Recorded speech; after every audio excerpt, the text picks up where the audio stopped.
I sacrificed my entire soul to detonate an SSS-rank suicide attack against the Demon King, fully accepting that my life was over. But instead of heaven or hell, I woke up in a hospital bed exactly 10 years in the past. I went from being humanity's last hope back to being the school's pathetic punching bag who gets his head dunked in toilets. But they don't know I came back with a gluttony system that lets me eat monsters and steal their abilities permanently. I have 3 years before the apocalypse starts, and I'm going to slaughter anyone who stands in my way. This is my second chance at life. Let's go back to where it all started. The year is 21T7. Humanity is on its last legs, our final stronghold getting hammered by a relentless demon army. The message is clear. The world as I know it is officially over.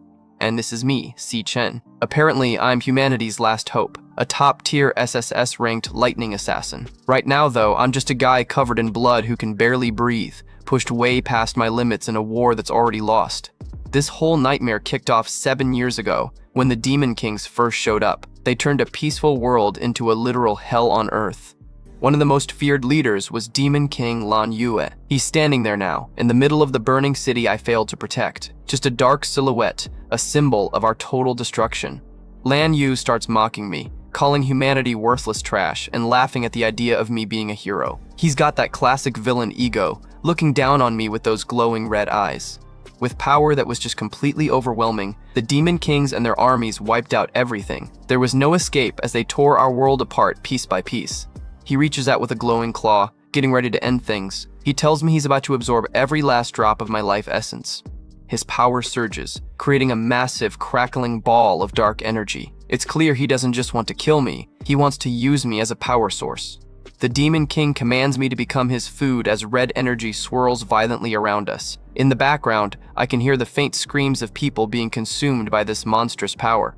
A massive explosion of energy fills the area with a blinding white and red light. It looks like the end, but something deep inside me is starting to fight back.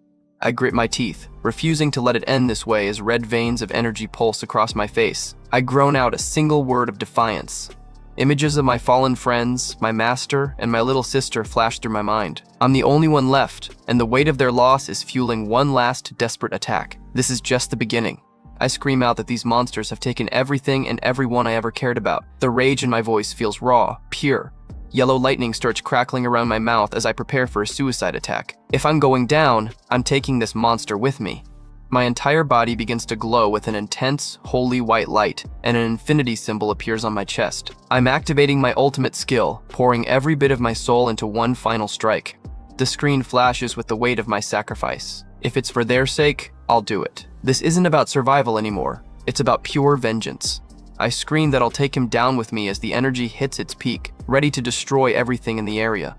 A massive pillar of light shoots into the sky as I trigger my SSS ultimate skill, Terminus Light. Lan Yue can only look up in shock as the overwhelming power of humanity's last stand washes over him.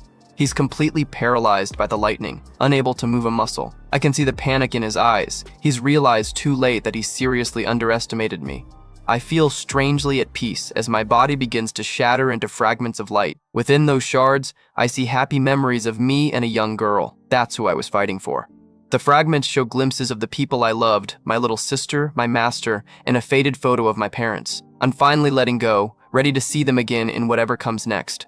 My final thoughts are filled with regret. I realize that even with this final attack, I just wasn't strong enough to save the world. This is it, my last goodbye. As my face dissolves into the blinding light, I wish I had been just a little bit stronger. The tragedy hits hard. I gave everything I had, and it still wasn't enough. Lan Yue screams in disbelief, refusing to accept that an inferior race could actually defeat him. But it's too late as the light strips away his physical form. My consciousness drifts into a white void. I wish I could go back in time. I dream of a chance to stop the very first monster dungeon before the world went to hell, but fate had other plans. I think about the first Demon King. If I could have just stopped that one monster, everything would be different. I can see the city as it used to be, right before it was all destroyed by fire. The energy begins to fade as I drift away, thinking about how I wouldn't have lost everything so soon. It's a heartbreaking what if from a man who has nothing left to lose. The infinity pendant I wore shatters into pieces. It looks like the end of the line for me. Suddenly, the perspective shifts. I see a dark room with a single sliver of light coming through a vent. The intense heat of battle is gone, replaced by an eerie, quiet stillness. My eyes snap open, but instead of a demon's claw, I'm met with a soft, warm light. I look completely dazed, with a simple bandage across my nose instead of deadly wounds. I find myself lying in a clean, narrow bed in what looks like a student dorm or a clinic. My shoes are neatly placed on the floor, a normal sight that feels completely alien. I sit up in a panic, checking my body and realizing I'm somehow still alive. How am I not dead? I gasp, unable to process the lack of holes in my chest. I look around the room, which is filled with medical supplies and standard office furniture. The peaceful atmosphere is so jarring that I literally can't believe my own eyes. Walking over to the window, I stare out at the bright, sunset-colored sky. It's a beautiful view, but for someone coming from a literal apocalypse, it looks like a hallucination. The sign outside reads Campus Medical Hospital, and the grounds are bustling with students. People are just walking around, talking, and living their lives like the end of the world never happened. I feel like I'm losing my mind. How is the world still intact? Where did all these people come from? To me, every single one of them should be dead. It takes me a long time to realize that this isn't some weird afterlife or a demon's trick. The reality of the situation is slowly starting to sink in. I stare at my reflection in the mirror, touching my face to make sure I'm actually there. I'm younger, healthier, and most importantly, I'm actually alive. And that's when everything changed. The shocking truth hits me. I've returned to my university days, exactly 10 years before the world fell. It's the ultimate second chance I was just wishing for. I just stand there in shock, looking at my younger self with these wide red eyes. I'm back in a time before I lost my family and friends, before the war even began. Suddenly, a strange glitching sound fills the air, and a digital interface starts manifesting in front of me. It's like a system notification from a video game appearing in the real world. A message pops up. Fusion for the power of gluttony is complete. Whatever this is, it finished just as I was getting my bearings in this new timeline. I confirm the date is May 16th, 257, exactly 10 years into the past. The gluttony screen is still floating right in front of me, tracking my every move. I check the digital clock on the desk, 4015 p.m. This is it. I'm officially 10 years in the past, and I have a decade of future knowledge to work with. It hits me. This is 3 years before the first Demon King is even supposed to appear. I have 3 years to prepare for the invasion that I know is coming. I remember it all too clearly. In the year 260, the first Demon King, known as Wrath, will make his terrifying debut. That was the moment everything started to spiral out of control. I can see him now, a mass of dark tentacles and pure evil emerging from the shadows. This is the monster that will eventually open the floodgates for the rest of the demon horde. Wrath was the one who opened the gates of hell, allowing the other demon kings to enter our world one by one. He's the root cause of the entire apocalypse. I remember the destruction clearly. That was the beginning of the end, and it cost me everything I loved. I'm not about to let that history repeat itself. I look down at my hands, feeling the potential for a different future. I've returned, and this time, I'm not going to be a helpless victim. This decision would change everything. My eyes glow with a fierce determination. I will defeat Wrath and stop the gates of hell from ever opening. This is my one shot to change the fate of humanity. I turn my attention back to the floating screen. What is this power of gluttony? It's been following me since I woke up, like a persistent RPG menu. It's literally hovering in mid-air right in front of my face in my dorm room. Is this a side effect of my time travel or a completely new ability? I touch the screen, and it reacts, displaying my name, C. Chen, and a level 1 status. It looks exactly like a character sheet from a game, which is incredibly weird even for this world. I hold my hand up to the interface, testing its physical presence. It's definitely real and definitely linked to me personally. The stat screen shows 100 in everything: strength, speed, stamina, luck, element, and mental. I'm confused because I've never seen anything like this level system before. In my previous life, I always just fought using my awakened powers. This digital interface is a total wildcard that I don't fully understand yet. I think back to my past self. Back then, I was just a regular guy trying to survive using whatever powers I managed to awaken. No fancy menus, just grit and determination. The reality of my past situation was pretty grim. I was at the National University for Awakened Powers, but I was basically the school's punching bag. For 4 years, I was at the absolute bottom of the food chain. I look at a chart of different classes like Star Mage and Lightning Assassin. Only 1 in 10,000 people can actually awaken. Back then, even among the elites, I was considered a failure. I remember being unable to awaken at all while I was a student. It was humiliating, and I was constantly getting my butt kicked by literally everyone in school. A chibi version of myself pops up, scratching my head. My past weakness is probably why I woke up in a hospital bed in the first place. Some things never change, huh? Suddenly, a glitchy effect ripples through the air right in front of me. I sense something familiar and let out a surprised sound. A golden card manifests, showing the Lightning Assassin class with maxed out stars in every stat category. It even lists high-tier skills like Godspeed and Electroblade. Little did I know what was coming next. It hits me. Lightning Assassin was my class title in my previous life. It seems like the gluttony system might have actually brought my endgame powers back with me. I start to wonder if I've actually managed to awaken early this time around. If I have my future powers now, the bullies at this school are in for a very rude awakening. A class change. Loading screen appears as I stare at the card, feeling more determined than ever. I'm not the same loser who got beaten to a pulp yesterday. I should test out my current powers. I'm ready to see just how much of my SSS rank strength made the trip back in time with me. I hear a click as the dorm room door starts to open. I quickly glance over my shoulder, wondering who's dropping by. A guy with messy hair and glasses walks in. It's Ma Long, an E-rank flower chanter. He looks genuinely worried about me. Ma Long rushes over, asking if I'm okay, and sounding relieved that I'm finally awake. I try to act casual, hiding the giant glowing screen that's still hovering in the air. I realize Ma Long can't see the gluttony screen at all. It's a huge relief. I can keep this secret power to myself while I figure things out. Ma Long is absolutely floored when he sees that all of my injuries are completely gone. He remembers me getting beaten to a pulp just yesterday and can't figure out the miraculous recovery. I look at my college roommate, remembering how things used to be. Ma Long was always the one who looked out for me, even though he was a low-ranked awakener himself. Ma Long grabs my arm, checking me over and wondering if I somehow got stronger overnight. He has no idea that the man standing in front of him is a battle-hardened veteran from the future. Seeing Ma Long alive and well makes the reality of my return finally sink in. I'm really back, and I have a chance to save the people who were murdered in my original timeline. Ma Long suddenly remembers that the ranking test is tomorrow and panics, dragging me along to go and prepare. He's got that classic, overexcited sidekick energy. He pushes me out the door, lecturing me about how important this test is for graduation even if I haven't awakened yet. Little does he know, I'm probably the strongest person on campus right now, and things are about to get worse. We walk out to a beautiful sunset over the university campus. This peaceful, everyday life is something I missed so much. It's a stark contrast to the burning ruins I just came from. Students are scattered around the courtyard, laughing and practicing their various awakened powers. It's a world full of life and potential, oblivious to the coming storm. Some guys are even using their powers to play soccer, having a blast in the afternoon sun. I watch them, feeling like it's been a lifetime since I saw people just being happy. As we walk, I mention how long it's been since I've seen so many living people, which totally confuses Ma Long. He asks what on earth I'm talking about, clearly thinking I have a few loose screws. Ma Long suggests we just take a walk around the track to clear my head. He's trying to be supportive, but he has no clue about the heavy weight I'm carrying. I'm lost in thought. I've already lost everything once. I know that if I just sit back and do nothing, the entire cycle of destruction will just repeat itself. I stare out at the campus, but in my mind, I see the same hopeless future where everything is reduced to rubble. I'm the only one who knows the truth, and that burden is massive.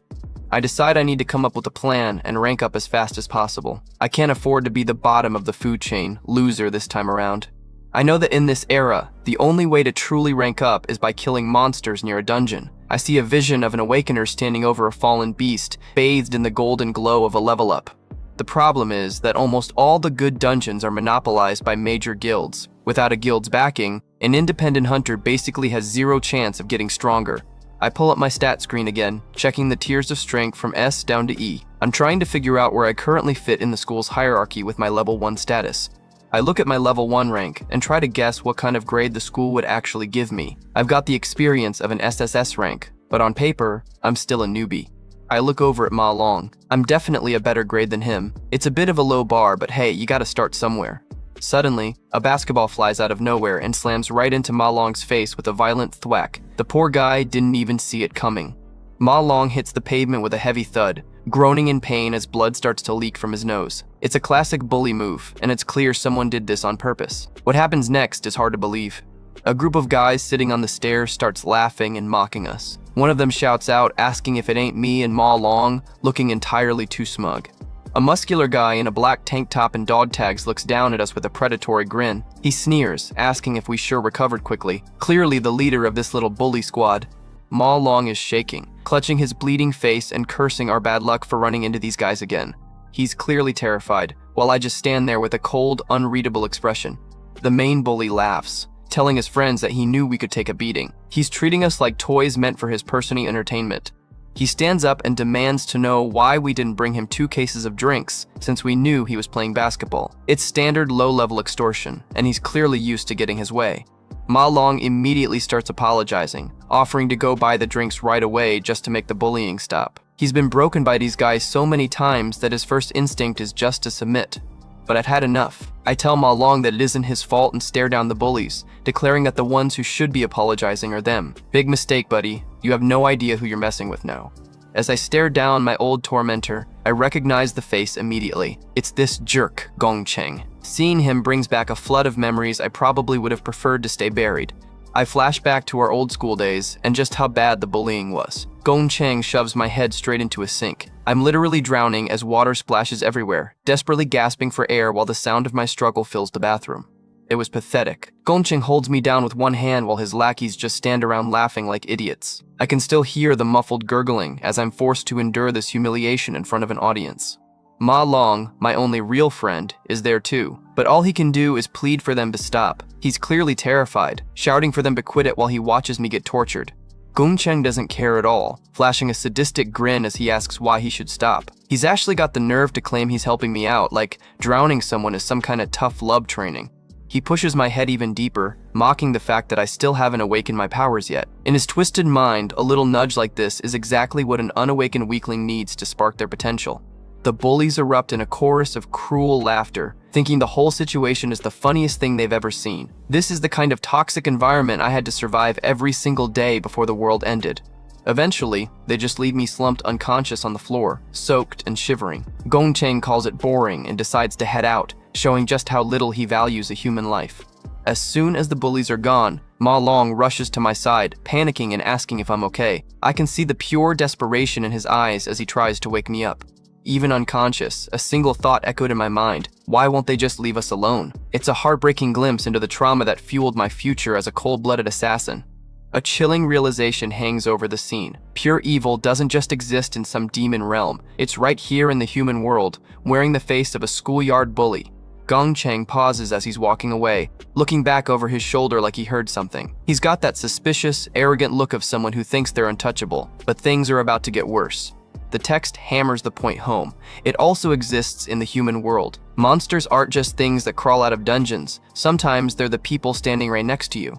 Gong Cheng turns back with a truly demonic expression, his eyes practically glowing with malice. He's not done yet, telling his goons to come on and that they should keep playing with me, proving he's nothing more than a monster in human skin. Back in the present, Gong Cheng is still playing the same old games, demanding to know why we didn't bring him drinks while he plays basketball. He's still acting like the king of the court, totally oblivious to the fact that the guy he's mocking has already seen the literal end of the world. I step forward, my voice calm but icy, telling Ma Long it isn't his fault. I stare Gong Cheng right in the eye and declare that the bullies are actually the ones who should be apologizing. Ma Long is still stuck in his old mindset, stammering out apologies and offering to go buy the drinks right away just to keep the peace. He's trembling, clearly expecting another beating if he doesn't comply. Gong Cheng looks genuinely confused for a second, letting out a surprised sound as he stares at this new, defiant version of me. Even Ma Long is bewildered, asking me what on earth I'm talking about. Ma Long's face is a picture of pure anxiety as he stares at my back. He's convinced I've finally lost it and am about to get us both killed. Gong Cheng finally stands up, his right arm erupting in a sickly green energy as his system profile pops up. He's an E-rank flower warrior. Not much in the grand scheme of things, but in this school, it's enough to make him a god. I just watch him, thinking about how he only gets away with this because his older brother is the student council president. In reality, this guy's powers are pretty mediocre compared to what's coming. The crowd of students starts whispering and laughing, excited to see Gong Cheng beat us up again. It's sickening how they treat this systematic bullying like a halftime show. The bullies loom over us, calling us the 2 most useless dudes in the entire school. They're laughing about how we just got out of the hospital, expecting another easy victory. Gong Cheng gets right in my personal space, but I don't flinch. I just quietly ask what he just did, my patience clearly having reached its absolute limit. He sneers back, asking what I just said, and cracking his knuckles as that green energy intensifies. He's trying to be intimidating, but he has no idea he's barking at a hibernating dragon. My red eyes flare with a terrifying intensity as I give my final warning, telling him to leave us alone from now on. The air around me seems to thicken with killing intent. Gong Cheng has officially lost his temper, winding up a massive right hook while screaming that I need to be taught another lesson. He's putting everything he has into this punch, fully expecting to shatter some bones. but I effortlessly catch the punch mid-air with one hand, the impact creating a shockwave. I didn't even move an inch, just stood there and completely shut down the E-rank warrior's best shot. Gongcheng lets out a pained yell as he's forced back, his face contorted in shock. He's clutching his wrist, unable to believe that his killer jab was just swatted away like a fly.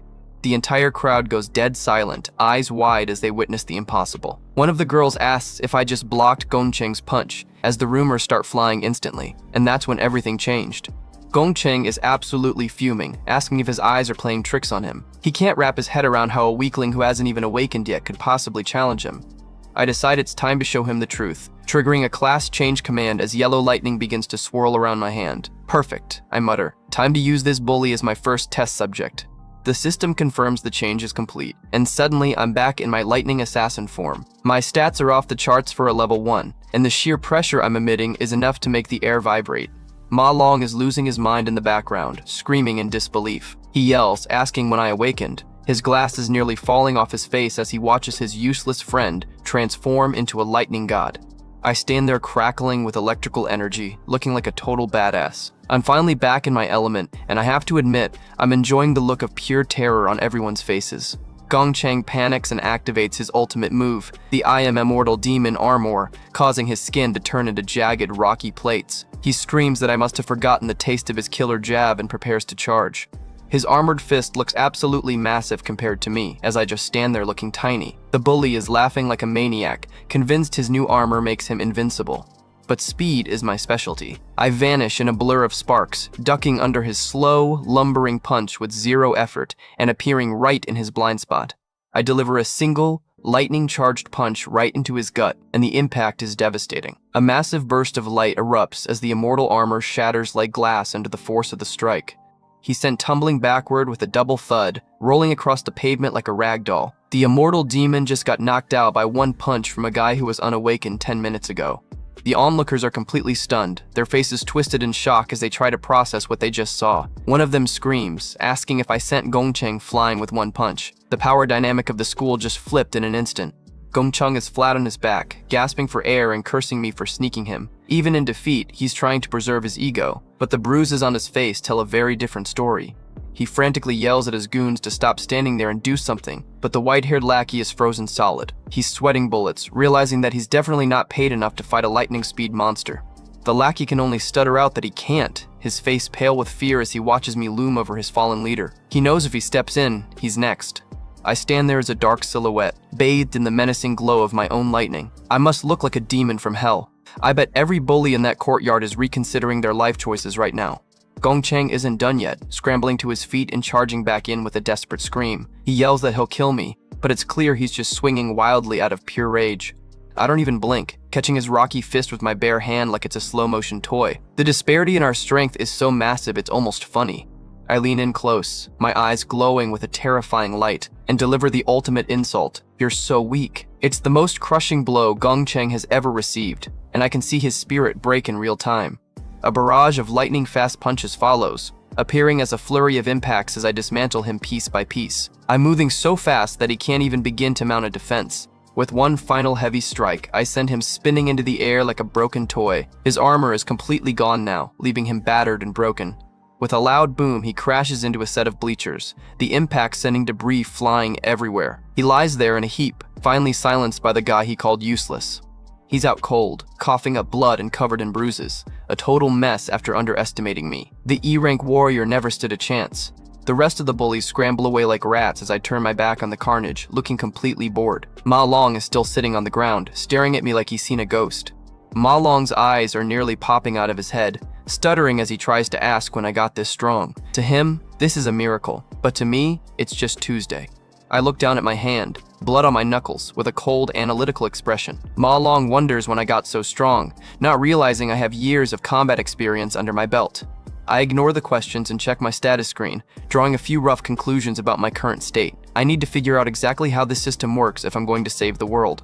I note that I can switch back to my lightning assassin job whenever I want, which is a huge advantage. I crackle with power again, feeling the familiar hum of high-tier electricity. Little did he know what was coming next. I realized that even though I'm technically only level 1, My past life experience makes me easily stronger than any low-tier E rank like Gongcheng, but my exact rank in this new world is still a total mystery. I notice a major problem though. Despite clearly knocking Gongcheng out, my stats haven't budged an inch. I'm still sitting at level 1, which means schoolyard brawls aren't going to cut it for leveling up.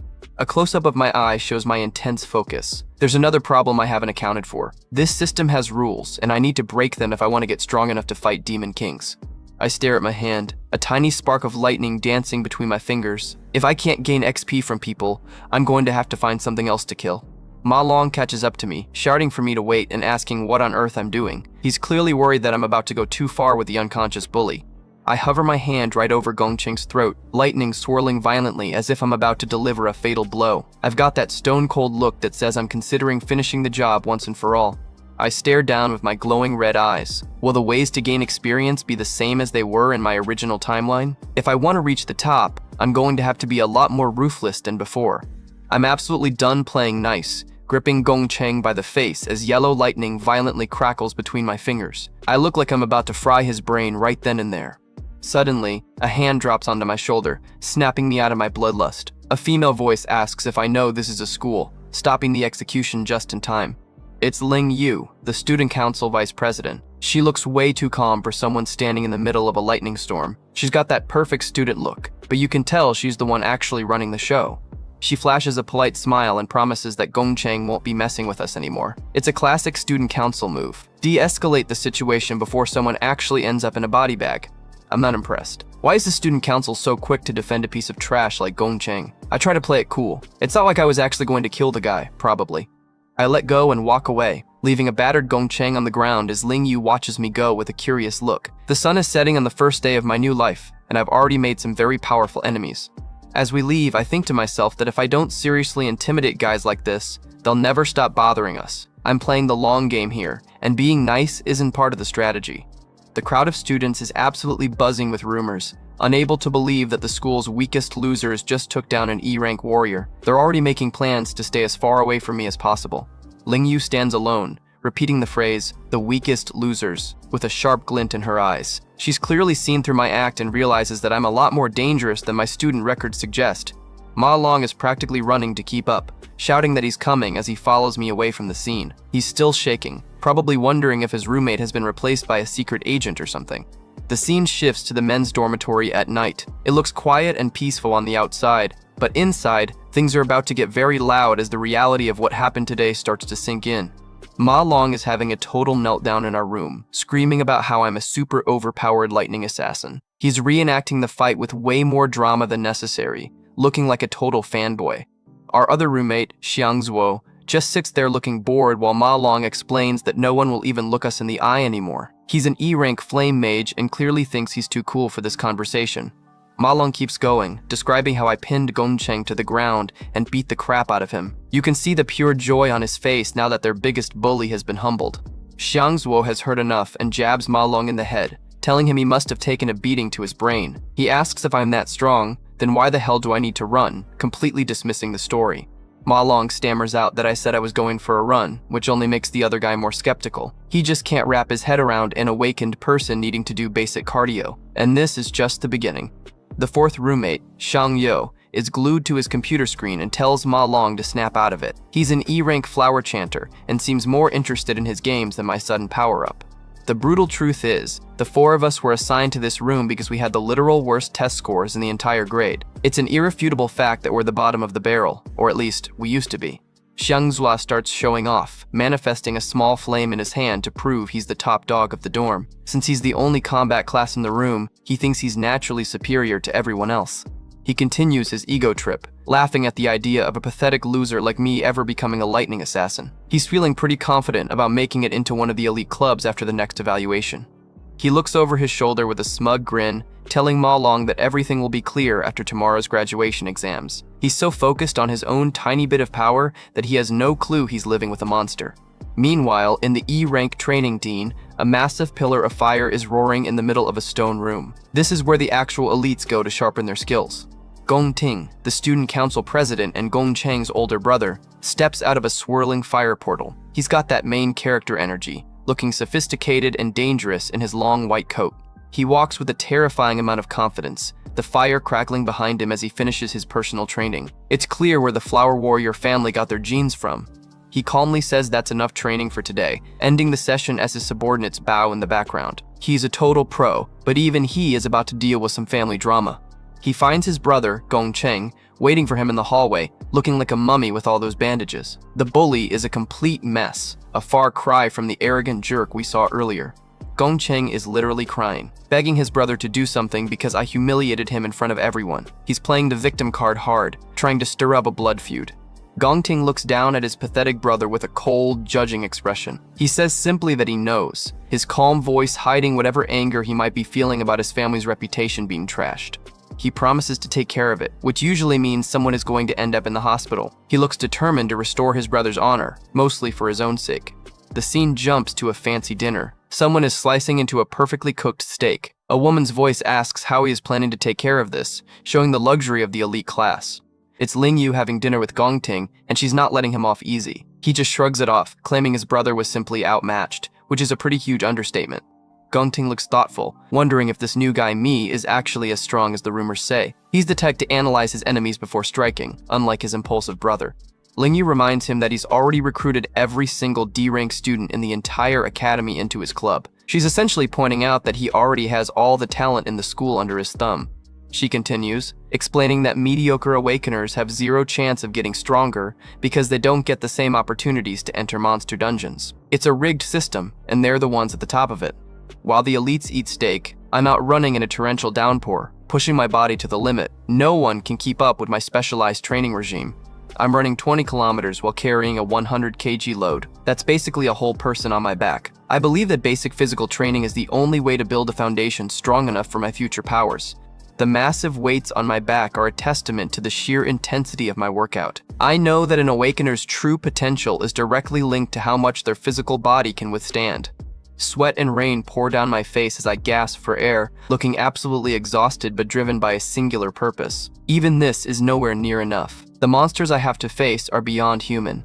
A terrifying flashback shows the Demon King W. Wraith emerging from a monster dungeon, surrounded by glowing red tentacles. This is the nightmare that's destined to happen in just 3 years.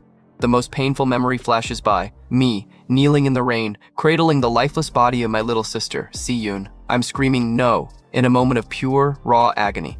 My only family, my little sister. Her death is the primary reason I'm pushing myself so hard in this new life. She died at his hands. Wrath was the one personally responsible for killing her, making this a very personal revenge mission for me. I see Wrath again, a massive, shadowy figure throwing open the gates of hell and letting the other demon kings invade. He was the catalyst that ended the world, and I'm ready to stop him.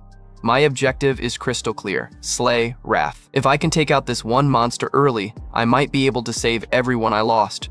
Back in the present, I stare into the rain with a look of terrifying determination. I'm not just training to be a student, I'm training to be a god slayer. I only have 3 years before the descent, and Wrath is surely growing stronger every second. If I don't grow even faster, I'll just fail all over again. Suddenly, my pocket starts vibrating with a loud buzz, snapping me out of my dark thoughts. I reach for my phone, probably expecting more school nonsense. My heart stops when I see the caller ID, Si-Yoon. It's my sister calling me back. For a second, I forgot she's actually alive in this timeline. I answer with a shaky hello, sounding like I'm on the verge of tears just hearing the phone connect. It's the first time I've felt truly vulnerable. She yells, asking her bro why I called her so many times today. She sounds perfectly healthy and full of life. I just stand there in the middle of the empty street, letting the rain wash over me as I listen to her voice. She explained she was at a competition and her phone died, but she's hopeful about winning so they can pay off their back rent. She's still the same hardworking girl I remember, and I've never been more grateful. I think about how in that ruined future, I prayed 1,000 times just for everything to start over. Well, I got my wish, and I'm not going to waste a single second of it. She asks if it's raining over there, noticing the background noise and wondering why I'm being so quiet. She has no idea that her brother is currently reliving his worst trauma just to save her. I managed to choke out a simple, "It's nothing," hiding my emotions behind a sad, nostalgic smile. I'm just happy to know that she's safe and sound for now. My final thought is a vow to protect her, even if it costs me everything. I'm willing to sacrifice my soul if it means she gets to keep living her life. My eyes are wet with more than just rain as I whisper that it's been so long since I've heard her voice. To her, it's only been 2 days, but to me, it's been a decade of hell. Even if I must descend into an endless hell, my resolve is dark but firm. I'm fully prepared for whatever suffering this new path requires of me.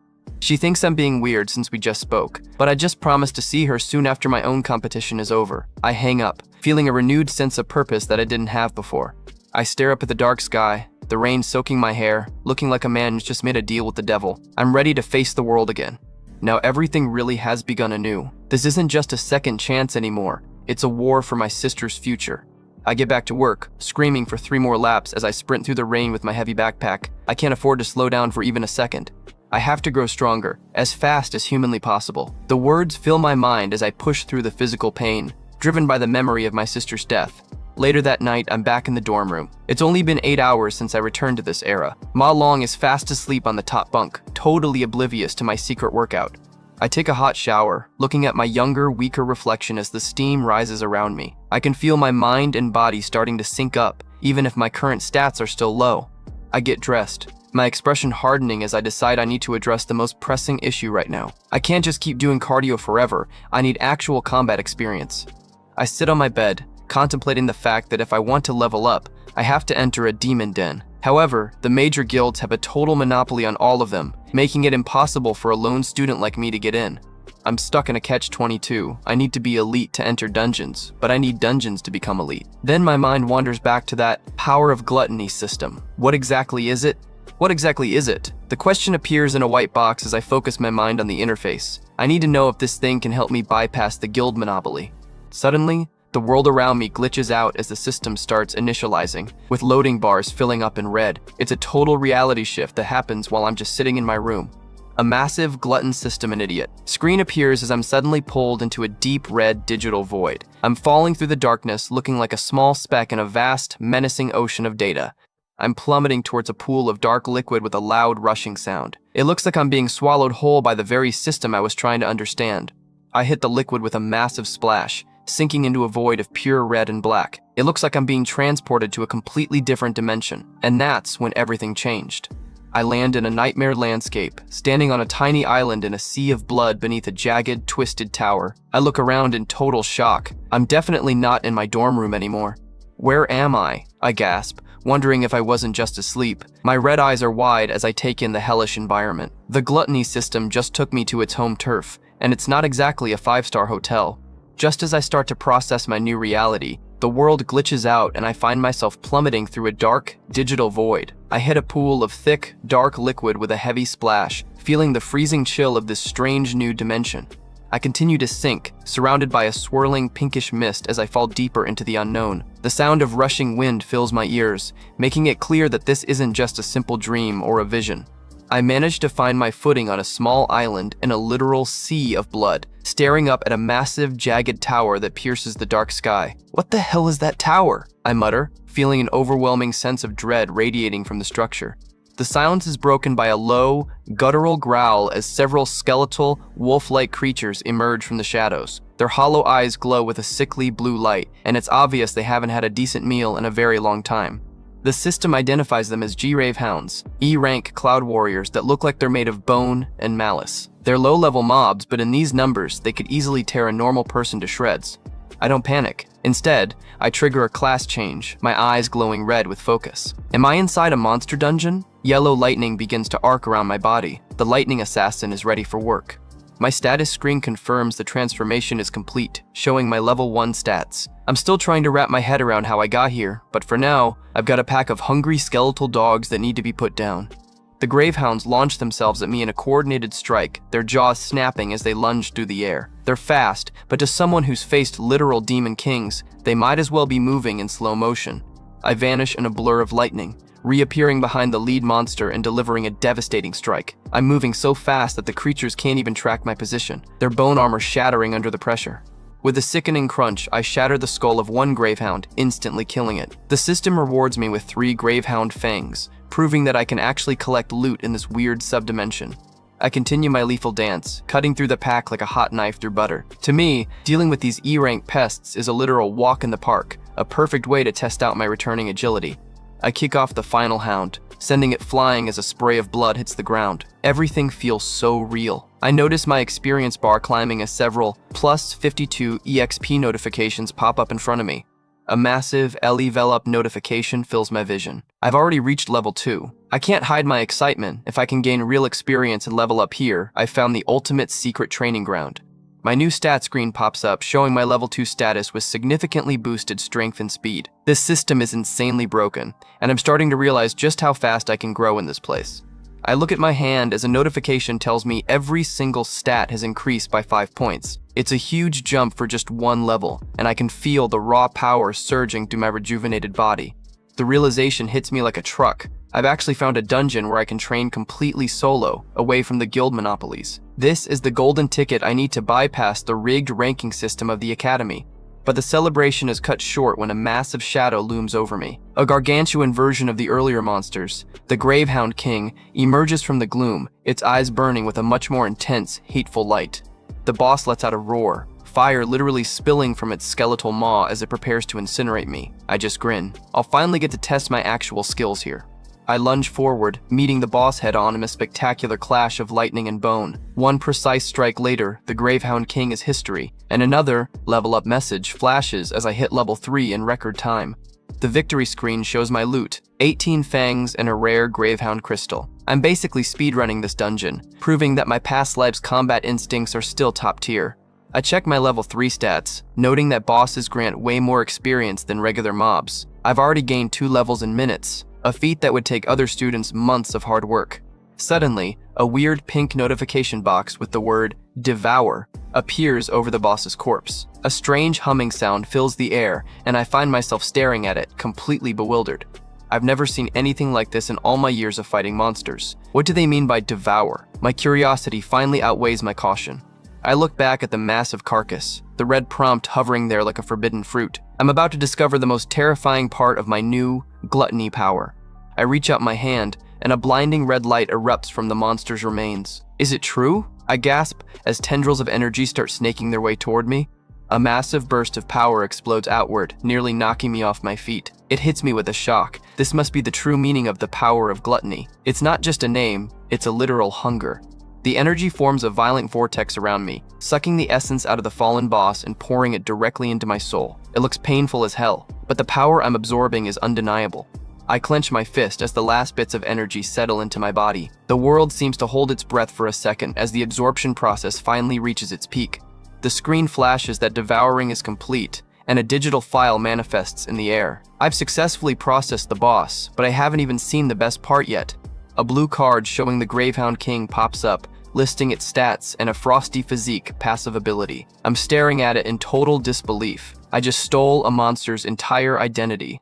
The monster I absorbed turned into a card? I exclaim, holding the glowing blue rectangle in my hand. This changes everything. I'm not just leveling up, I'm building an arsenal. The realization hits me. I can literally devour my enemies and turn them into my own classes. I'm essentially becoming a one-man army, able to swap powers on the fly depending on who I've killed. My red eyes are wide with shock as I stare at my reflection in the card. This isn't just a level-up system. It's something far more ancient and dangerous. I look back at the red energy still swirling in my eyes. This is it. I'm starting to piece together the origin of this terrifying gift, and the answer is bone-chilling. I stammer as a dark, demonic silhouette flashes through my mind. The power feels familiar in the worst way possible. A vision of a miniature demon king appears, looking exactly like the nightmare I fought in my past life. The connection is finally starting to make sense, and it's enough to make anyone's blood run cold. The energy continues to pulse around me as I realize I'm basically using a monster's cheat code. I'm staring into the abyss, and for the first time, it's staring back with a smile. It hits me with a jolt. This is the exact same ability used by Demon King Lan Yue. I've somehow been granted the very power that was used to destroy my world. A chill runs down my spine as I accept the truth. The power of gluttony that originally belonged to the Demon King is now mine. It's the ultimate irony. I'm using the enemy's weapon to save humanity. I think about how everyone else in the world is restricted to just one class for their entire life. Whether you're a star mage or a flame warrior, you're stuck with what you awakened with, until now.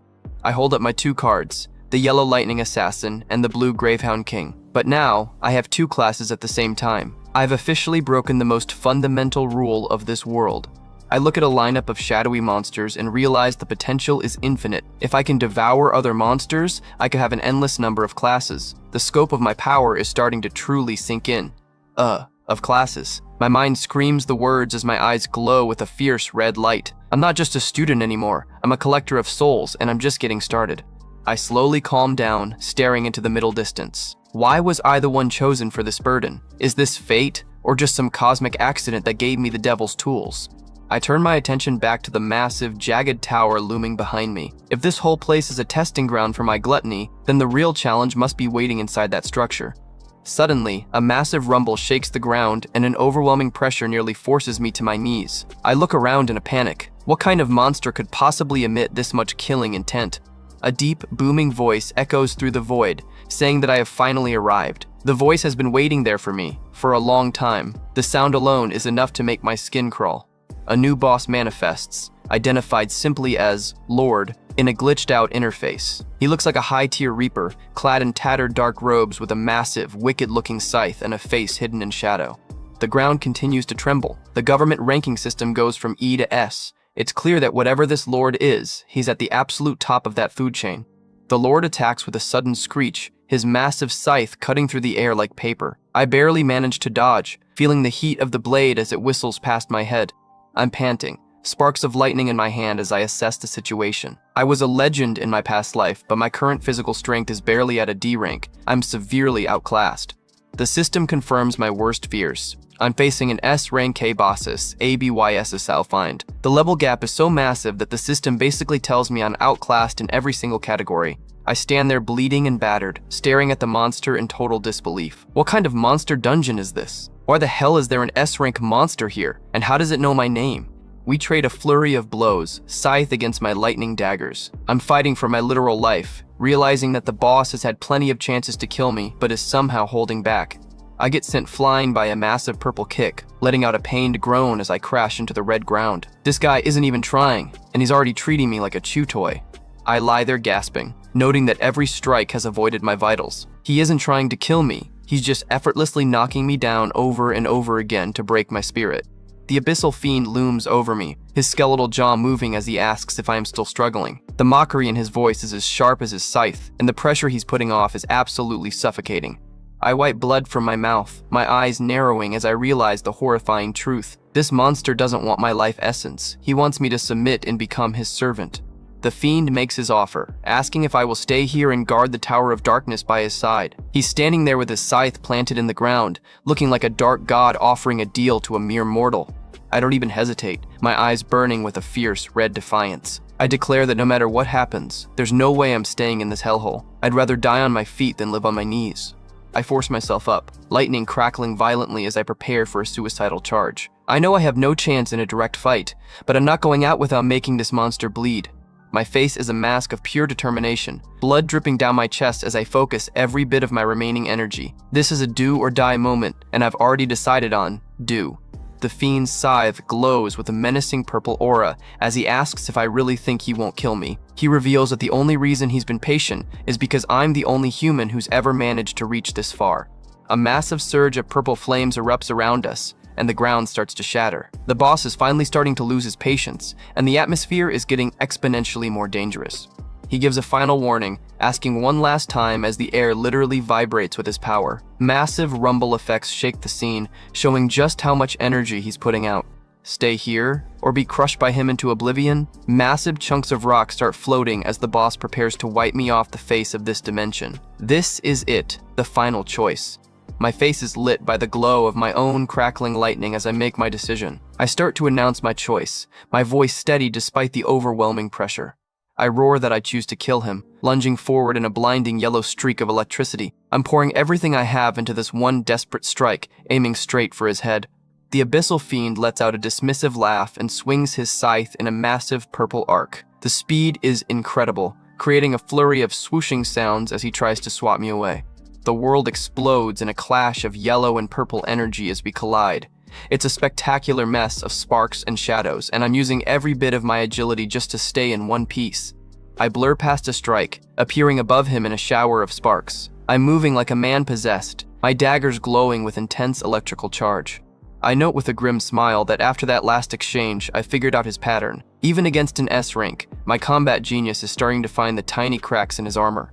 I analyze his windup. noting that before each swing, there's a tiny 0.4 second delay. I can use that window to read the angle of his wrist and predict exactly where the scythe is going to go. A close-up of my glowing eyes shows me processing information at a superhuman speed. I'm not just fighting, I'm calculating every single variable in his movement. I dodge another slice by a hair's breadth, my daggers ready as I wait for the perfect moment, predict the trajectory, and dodge the blade. I stay perfectly calm in the middle of the storm. I identify another opening after a heavy strike. He has a tiny 0.2 second recovery window. It's a minuscule frame of time, but for a lightning assassin, it's an eternity. If I can time it right and hit that opening while he's completely defenseless, I'll be able to instantly pierce his heart. I'm betting everything on this 1/4 of a second. I activate Electro Blade, my daggers becoming pure conduits for massive amounts of lightning. Then I'll be able to instantly pierce his heart. My determination is literally glowing. I manage to land a hit on his face, and a Paralyze Z notification pops up. My D-rank power can't kill this guy, but a well-placed paralysis strike should buy me the few seconds I need. I immediately activate my Jawed Speed ability, boosting my movement speed tenfold in a massive surge of electricity. I don't have much time, and I'm not wasting a single millisecond of it. I blur across the red plains with a loud rush of air, moving so fast that the background becomes a smear of color. This is my chance. These few seconds are all I need to escape. I spot a pinpoint of white light in the distance. It's the only light source in this entire hellhole. I've been scouting the area while we traded blows. I'm certain this is the exit. I vanish into the light with a blink, expecting to be back in my dorm room, but I stop in my tracks as the realization hits me. The light is gone. The world glitches out again, and I find myself back in the dark void with digital fragments swirling around my hand. I've been tricked, and the consequences are about to be severe. The Abyssal Fiend is right behind me, mocking my attempt to escape. He explains that was merely an afterimage he left behind, that the exit I seek does not exist. This is not a monster dungeon. The boss glows with a terrifying purple energy, a menacing grin forming on his shadowy face. He says it's intriguing to think I found a flaw in his technique so quickly. His interest in me has clearly reached a new level. He continues his monologue, praising me for being able to analyze the situation even under the crushing weight of despair. He sees something in me that he hasn't seen in eons, a tiny spark of actual hope. The Abyssal Fiend's full form is finally revealed in all its S-rank glory, wreathed in dark, swirling flames. He says that I really am the one who will bring hope, sounding more like a prophet than a monster. A close-up of my shocked face shows me finally recognizing his features. My red eyes are wide. I've seen this exact same design before. The horrifying truth hits me. That form, I've seen it before on the Demon King Lanhwa. This monster isn't just some random boss, it's directly linked to the creature that destroyed my future. Flashback time. I see a glimpse of my final, desperate stand against Demon King Lanhwa from my previous life. The sheer scale of that explosion shows just how much power was being thrown around back then. Lanhwa was a literal nightmare to fight because he wasn't just stuck in one form. Here, I see him taking on a cold, predatory frost demon appearance that radiates pure killing intent. And then, just like that, he'd transform again, this time into a massive winged dragon of ice. He was basically a living Swiss Army knife of elemental destruction. If ice didn't work, he'd swap over to this terrifying fire beast form. Fighting this guy was like trying to beat 10 different SSS rank bosses at the same time. He was able to switch between multiple powerful classes mid-fight. No wonder humanity stood zero chance against a monster that could adapt to any situation. Even a giant plant-like vine monster was in his repertoire. He was essentially the ultimate glutton, hoarding every powerful form he could find. He even had a form that looked like a divine, gold-armored knight, complete with a massive glowing halo. Talk about a massive ego. The dude really wanted to look like a god while he was ending the world. But there's one specific form that I remember more clearly than the others. It's a memory that's been haunting me ever since I woke up in the past. Back in the present, my eyes go wide as I connect the dots. The monster I'm looking at right now isn't just some random dungeon boss. This Abyssal Fiend, the one I'm currently facing in this weird subdimension, is a perfect match for one of Lanhwa's transformations. The similarities are way too specific to be a coincidence. The realization that it looked exactly like this hits me like a ton of bricks. I'm staring at the original version of a form the Demon King used to slaughter my comrades. It all makes sense now. Lanhwa must have devoured this Abyssal Fiend at some point using his own power of gluttony. And since I now have that same power, this monster is literally part of me. I'm absolutely floored by the truth. This hellish subdimension isn't some external dungeon I was transported to. It's actually a space that exists inside my own body. I stare out at the sea of blood in the dark tower, trying to process the fact that I'm carrying an entire realm of monsters around in my soul. I gasp, realizing it's inside of me, finally understanding the scope of my new power. The abyssal fiend lets out a wicked, toothy grin that would make most people pass out from fear. He's genuinely impressed that I was able to figure out the truth so quickly under this much pressure. Everything is here? I repeat, my mind racing as I look at the massive boss. I'm starting to see that this gluttony power is way more than just a simple stat boost. It's an entire inheritance. The fiend manifests a glowing gold key, identified by the system as the SSS rank Time Rift Key. This is apparently the only way to unlock the gates of that ominous Tower of Darkness. He explains that Lan Yue was a monster who devoured countless demons, but he didn't consume them all. The most powerful ones were actually sealed away inside that tower, waiting for someone to come along and claim them. The boss tells me to devour these sealed demons and make their strength my own. He hands over the key, essentially passing the torch to the only human capable of handling it. A system notification confirms it. I've acquired one Time Rift K. I just got my hands on an SSS rank item that most people wouldn't even see in their wildest dreams. I'm still bleeding and battered, looking at the key with total confusion. I asked the million-dollar question, why are you doing all of this? Why even bother helping me? The abyssal fiend's tone changes, becoming somber as he talks about morality even among demons. It turns out the demon kings weren't just humanity's enemies. They slaughtered his entire clan just out of pure greed. He stands tall, wreathed in purple flames, and says that guy was right. He believes I'm the only one who has a real shot at succeeding where everyone else failed. That guy? I wonder who he's talking about. Who would have been talking to an S-rank boss about me? I've got a feeling there are even more layers to this time travel mystery than I thought. The fiend points toward the massive structure, telling me that all the answers I'm looking for lie inside the Tower of Darkness. He commands me to go and seek them for myself, his time clearly running out. With a final, violent surge of energy, the abyssal fiend begins to dissolve into particles of purple light. He roars for me to take his powers and seek vengeance against them as his essence starts pouring into me. I'm completely caught off guard by the sudden sacrifice. I'm staring at the vanishing monster with wide eyes, unable to believe he's offering me the power of an S-rank boss for free. His face is the last thing to go as he tells me to become unstoppable. He wants me to open the gates and devour every single monster inside that tower to reach the pinnacle of strength. A warning echoes through the void. The demons inside that tower won't be as friendly as this guy was. They're the most cunning and ferocious demons to exist, and they're not going to hand over their power without a fight. He tells me that I have to endure everything and conquer every obstacle in my path. This is the only way I'll be able to stand at the top of the world and actually change the future. The ultimate goal is laid out in massive red text, until you finally devour every single demon king. That's a tall order, but I finally have the tools to make it happen. The abyssal fiend finally fades into a few floating sparks, his last words hanging in the air. He's officially gone, leaving me alone in the sea of blood. His final thought is that only a person like that could do it. He truly believed that I was the only one worthy of inheriting his legacy and carrying on the fight. I reach out and begin the devouring process, purple energy swirling around my hand as a loading bar pops up. This is a massive intake of power, even for someone with a system. With a loud boom, a massive level up notification fills the screen as I hit level 10. I'm also given the Abyssal Fiend card, which is easily my most powerful asset yet. I look more determined than ever, my eyes glowing with a sharp red light. I accept the burden with a simple, cold reply. I got it. I'll carry on your will with me.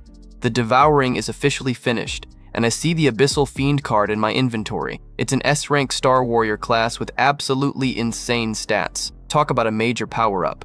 A voice suddenly yells, telling everyone to get up, waking me from my trance. I open my eyes, blinking at the bright light of a new day. Sunlight is streaming into a room through a window. It looks way too peaceful after that hellish subdimension. It's a jarring shift back to my mundane student life. I sit up in my dorm bunk, letting out a small groan as I try to get my bearings. I'm back in my university days, far away from blood seas and talking demon bosses. My roommates are all in a panic, shouting about being late and needing to wear their uniforms. It's the usual morning chaos in the men's dormitory. I pull my shirt aside and realize that every single wound I took in the fight is completely gone. I'm healed and energized, which makes me wonder if the whole thing was just a crazy, vivid dream. But then my system screen pops up, confirming that it was very real. It shows my level 10 status and the new Abyssal Fiend card sitting right there next to my Gravehound card. I check my stats and see that I'm officially a level 10, with 150 points in every single category. I managed to gain 9 levels in a single night. That's basically unheard of. Xiangzuo, the flame mage roommate, walks over to my bunk with an annoying tone. He's got that big brother attitude despite being an E-ranker himself. Xiangzuo starts bragging about being the top dog of the dorm and warns me not to try and take his spot. Ma Long is in the background looking nervous, knowing exactly how wrong his roommate is. Ma Long just sweats and stares at the floor while Xiangzuo keeps acting tough. He's the only one who knows that I'm the real monster in this room. I look incredibly calm and focused as I get ready for the day. I'm not even listening to Xiangzuo's trash talk. My mind is already on the upcoming assessments. As we walk down the stairs, Xiangzuo is stuffing his face with a pastry and explaining the ranking system. He's bragging about being a mid-tier E-ranker while calling us low-tier losers. Look at this guy just inhaling that food. He's so confident in his tiny bit of rank that he's actually giving us a lecture on power gaps. He shows us a chart showing the tiers from E to D, bragging that he could take out 10 of us at once. A pink label next to the D mid-tier shows the highest rank of current students, just how low the bar is at this school. He thinks his rank probably went up since he hasn't been tested in 2 years. I just walk in silence, letting the guy talk himself into a corner. Ma Long tells me I should aim for a D rank today just to scare the crap out of the bullies. He's rooting for me, having no idea that I'm probably already beyond the S tier. I repeat the idea of a D rank with a faint, dangerous smile. That rank would be child's play for me now, but I need to decide how much of my power to actually show. We arrive at the outdoor assessment grounds, which are packed with hundreds of students. The chatter and energy in the air are absolutely insane. Xiangzuo and Ma Long are blown away by the size of the crowd for the ranking assessment ceremony. It's the biggest event of the year, and everyone is here to see who the new elites are. Suddenly, we see Gongcheng's minions shoving people aside in the hallways, shouting for them to get out of the way. They're still acting like they own the place, but then they spot me. The minions stop in their tracks, their faces going pale with pure terror. They're literally shaking at the sight of the guy who decimated their boss yesterday. Xiangzuo is totally confused, asking if they're looking at us. He has no idea that the bullies aren't looking at him. They're staring at the Reaper standing right next to him. I just walk past them like they don't even exist. My presence alone is enough to silence the guys who are just shouting at everyone else. The bullies actually bow and stammer out, "Si Chen, sir," as I pass by. They're so scared they're treating me with more respect than their own boss. Ma Long and the others watch in total shock as the school's most notorious bullies show complete and utter submission. They yell out that "Si Chen, sir," has come, acting like I'm some kind of war hero. Xiangzuo is losing his mind, wondering why they're being so polite to the guy he called a low-tier loser 10 minutes ago. Ma Long just gives a smug look, knowing the truth is finally starting to come out. I keep walking with my hands in my pockets, bored by the whole display. I've got bigger things to worry about than a bunch of terrified lackeys. Suddenly, a loud shout echoes across the courtyard, and my eyes narrow. I recognize the voice of someone who isn't nearly as scared of me as the others are. It's Chang Di, a high-ranking student council officer. He's wearing a loud floral shirt under his open coat and has that rich kid bully vibe going on. He laughs, mentioning how he heard someone got into it with Gong Cheng yesterday. He mockingly asks if I know that Gong Cheng is the younger brother of the great student council president, Gong Ting. The crowd is buzzing, identifying him as Chang Di from the student council. People are whispering that he's the president's lapdog and a notorious big shot. Ma Long and the roommates are in a panic, realizing that I'm being targeted by a big shot D ranker. They know this guy is on a completely different level than the regular bullies. Chang Di gets right in my personal space, bragging that he has an excellent sense of smell. He claims he can always detect the scent of a real powerhouse. I don't flinch. The vibes feel kinda off. I'm staring down the D ranker with a look that says I'm completely unimpressed by the flashy shirt and the big talk. Chang Di leans in even closer, delivering a brutal insult. He sneers that all he smells from me is the stench of a loser outcast who'll never amount to anything. Big mistake, buddy. You just insulted humanity's future savior. I don't take any of Chang Di's trash talk, hitting him with the ultimate comeback. Are you a dog or something? Talk about a total shutdown in front of everyone. Chang Di's brain completely short-circuits as he screams, asking what I just said. He's losing his cool because he's used to everyone bowing down to his student council status. The tension is broken as Gong Ting, the student council president, steps in with a perfectly calm expression. He's already done his homework and tells everyone that his own brother, Gong Cheng, was actually the one at fault. Gong Ting shuts down the confrontation immediately, telling Chang Di to drop it. You can tell who really holds the power here, and it's definitely the guy in the sharp coat. The president walks away, leaving a stunned crowd as he declares it's only fair. His brother faced the consequences of his own actions. Chang Di can only mutter, "All right, president," like the loyal lapdog I called him. Gong Ting looks thoughtful for a moment as he walks off. He's the top student for a reason, but something about me is definitely starting to pique his interest. I just stand there with my hands in my pockets, looking completely unfazed by the drama. I've got that stone-cold focus of someone who has much bigger problems than school hierarchy. The announcer on the main stage officially kicks things off, telling everyone the assessments are about to begin. It's time for all these students to put their money where their mouth is and step into the portal.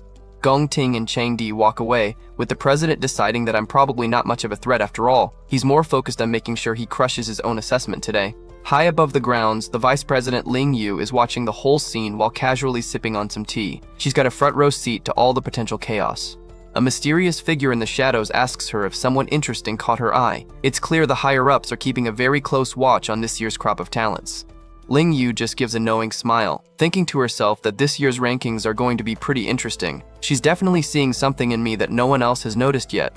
The clock jumps forward an hour as the assessments get into full swing. The tension in the air must be thick enough to cut with a dagger. The big screen lights up, calling the next student, Xiang Zuo. My roommates are cheering their heads off, hoping their top dog can actually deliver. Xiang Zuo steps up to the portal, flashing a cocky grin to the crowd. He's ready to prove he's more than just a mid-tier E rank and finally see his true strength. He steps into the blue light of the portal, and just like that, he's transported into the assessment area. No turning back now. The energy from the portal swirls around him as he manifests inside the testing chamber. It's a high-tech setup, designed to measure every ounce of an awakener's power. These tests happen individually inside a specially designed mini-dungeon. The heart of the machine is an artificial magical core that absorbs and measures the student's energy output. The rules are simple but brutal. You have to unleash your full energy toward that core to get an accurate reading. There's no hiding your rank once you're inside this room.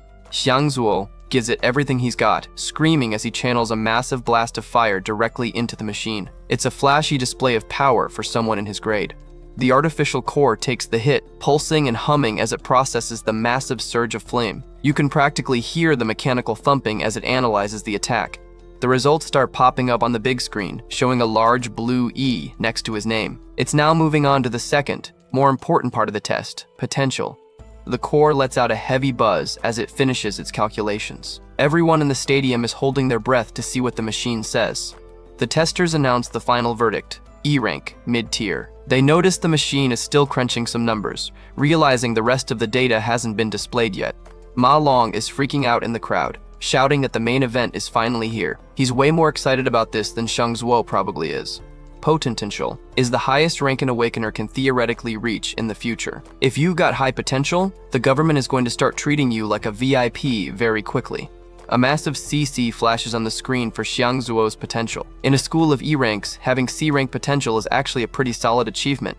The final results are locked in. Mid-tier E rank current with C rank potential. Xiang Zuo looks totally depressed, having been desperate to break into that D rank tier today.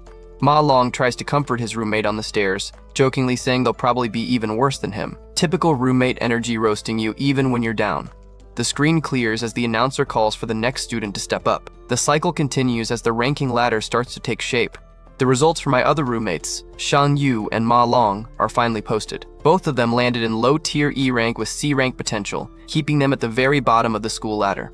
Suddenly, the crowd erupts in shock as the screen shows someone has actually been promoted to D rank. It's the first big breakthrough of the day. The crowd is going wild for the first D rank promotion, proving that this year's class might be better than expected. People are already whispering about who might be next to jump up a tier.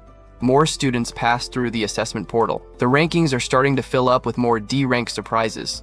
Qian Di walks out of the portal looking extremely smug with his new results. Low-tier D rank with a huge A rank potential. He's definitely going to let everyone know he's a future big shot now.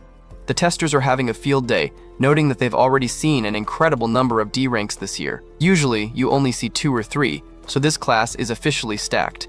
My roommates are looking like they've seen a ghost as the 8th D rank of the day is announced. They can't believe the massive power gap that's forming between them and the rest of the grade. One of the testers remarks that, if this keeps up, this year's ranking assessment is going to be quite the legendary show. They're witnessing a generational shift in talent right before their eyes. The announcer finally drops the name everyone was waiting for, Gong Ting. The president steps forward, looking completely calm and collected as he heads toward the stage.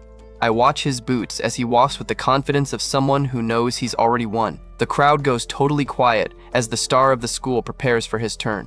The hype is unreal as people whisper that he's not just the president, but also the heir to the massive imperial guild. He's basically royalty in this world and everyone knows it.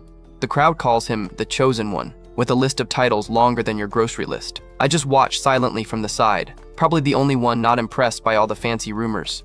People remember he already got a D rank assessment 2 whole years ago. The big question now is just how high he's managed to climb since then. The artificial core opens its mechanical eye, looking like something straight out of a sci-fi horror movie. It's ready to receive whatever massive amount of energy Gongting is about to throw at it. The core pulses with a heavy mechanical rhythm as it prepares for the input. I can practically feel the air vibrating from the tension in the room. Gongting stands before the machine, looking totally relaxed with his hands still in his pockets. He's the definition of too cool for school right now. He thinks to himself that he needs to hold back some of his power today. He wants to save his true strength for the graduation exams to make the biggest possible impact on the scouts.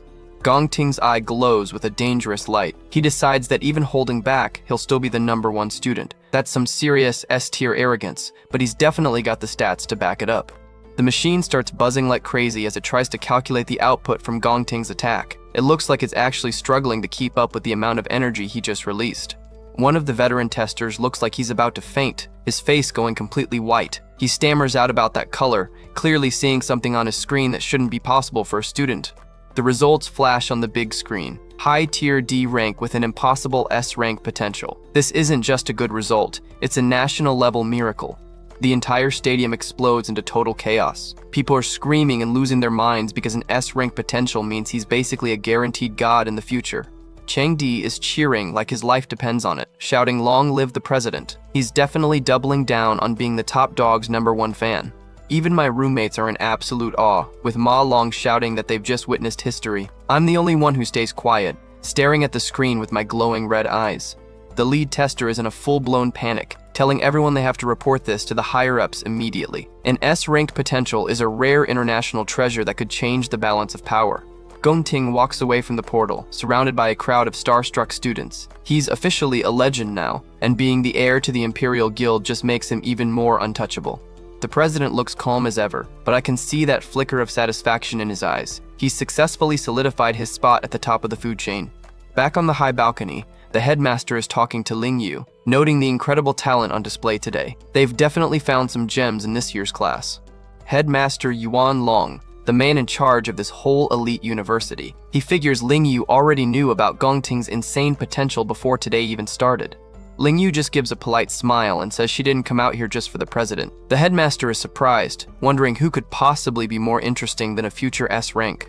Ling Yu thinks to herself that compared to someone like Gongting, well, the president is just a predictable talent. She's got her eyes locked on one specific person in the massive crowd, me. She's looking past all the flashy S ranks to see the true hidden predator. She smiles, thinking that she's even more interested in my results. Looks like my secret isn't as safe as I thought it was. The announcer finally bellows out the next name, Si Chen. I'm up. It's time to see if I'm going to break the machine or play it safe. Qiangdi is still running his mouth, mocking me as a loser and telling me I better not just be another low-tier E rank when my results come out. He's got that smug, punchable face, while I just stand there looking completely unbothered. He keeps going, laughing about how our group of E-rank losers will just end up humiliating ourselves if we even show up for the graduation combat examination. I finally look back over my shoulder, my cold gaze enough to make anyone else shut up, but this guy just doesn't get it. Ma Long isn't taking it though, shouting at Qiangdi to just wait and see. He's clearly hyped up, promising that I'm going to make him eat every single one of those words. The assessment officially begins as I step toward the portal, my name appearing on the big digital board. Everyone in the stadium is watching to see if the rumors of my new power are actually real or just a glitch. One of my other roommates looks over with a serious expression, whispering my name as I head into the chamber. Even the bullies in the background are grinning, fully expecting to see me fail miserably.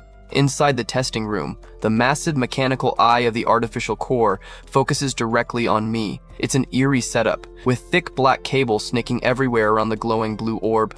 The core's eye pulses with a sickly light, ready to receive whatever power I throw at it. It looks more like a living monster than a piece of high-tech machinery. I stare at the core with my terrifying glowing red eyes, reaching out as I prepare to unleash my strike. I know that in this era, joining a high-ranking guild is the only real way to secure a future. For regular students, the graduation combat examination is the one and only chance to impress those top-tier guilds. The stakes couldn't be higher for someone starting from the bottom.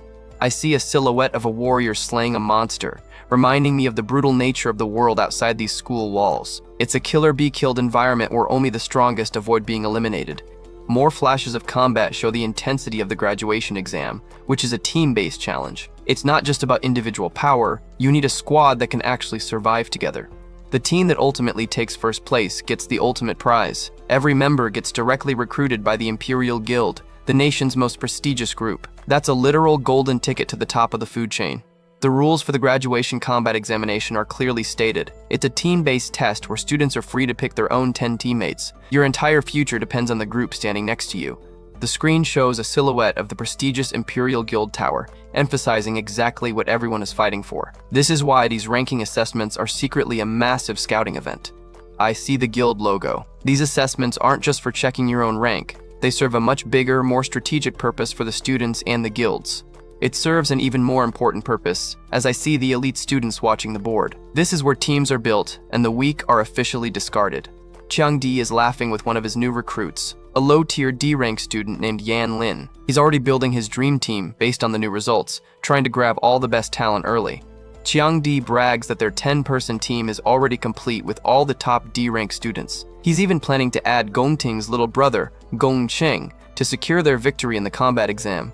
Scouting teammates is the name of the game right now, with everyone trying to align themselves with the strongest. In this sort of high-pressure environment, a winning team can be formed in minutes. Gongting is surrounded by cheering fans and teammates, looking every bit like the school's MVP. His group is already calling him the MVP of the upcoming exam.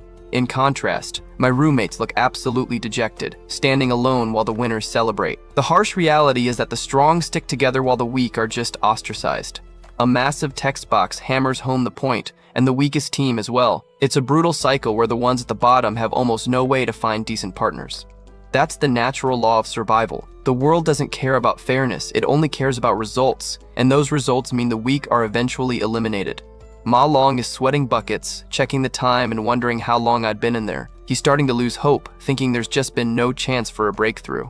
The assessment board still shows me with a blank rank and potential, making everyone think I'm literally too weak to even register. Someone mutters in disappointment that there's been no change whatsoever. The random students in the crowd start laughing, saying I'm probably too weak to even trigger a reading. They're already making plans to head back to the dorm, thinking the show is officially over. Ching-di laughs at the trash. Students, telling Gongting they don't need to wait around any longer. He's ready to go celebrate their full team at karaoke since their roster is already stacked. Gongting looks a bit bored as he agrees, telling Chiang-di to just call the rest of the team so they can leave. He's completely dismissed me as someone beneath his notice. Suddenly, the rank board starts glitching out with a loud buzzing sound. Something is happening inside the chamber that the system wasn't prepared for at all. A blue D for high-tier rank flashes on the screen for me, making everyone in the room stop dead in their tracks. Gongting looks back with a genuinely surprised expression as the weakling breaks expectations. My roommates are frozen, their eyes nearly popping out of their heads as they stare at the board. They can't believe their unawakened friend just jumped straight to high-tier D.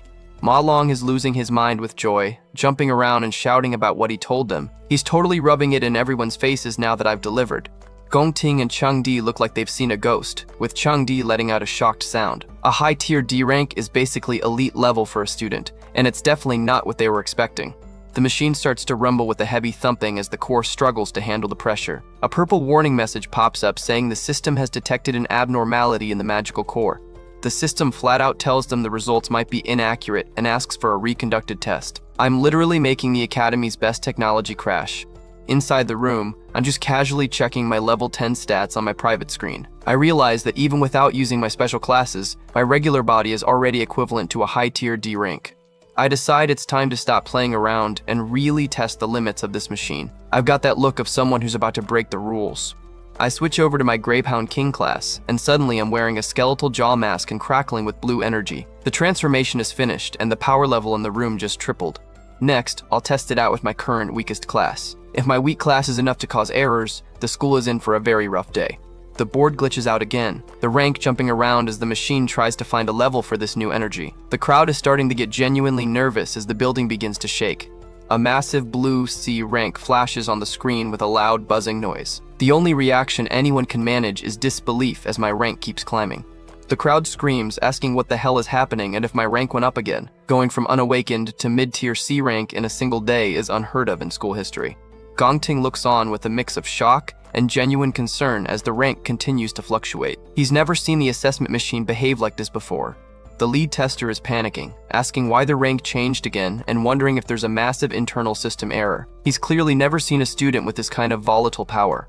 The system error warning pops up again, demanding a reconducted test for the third time. The machine is practically begging me to stop before it catches fire.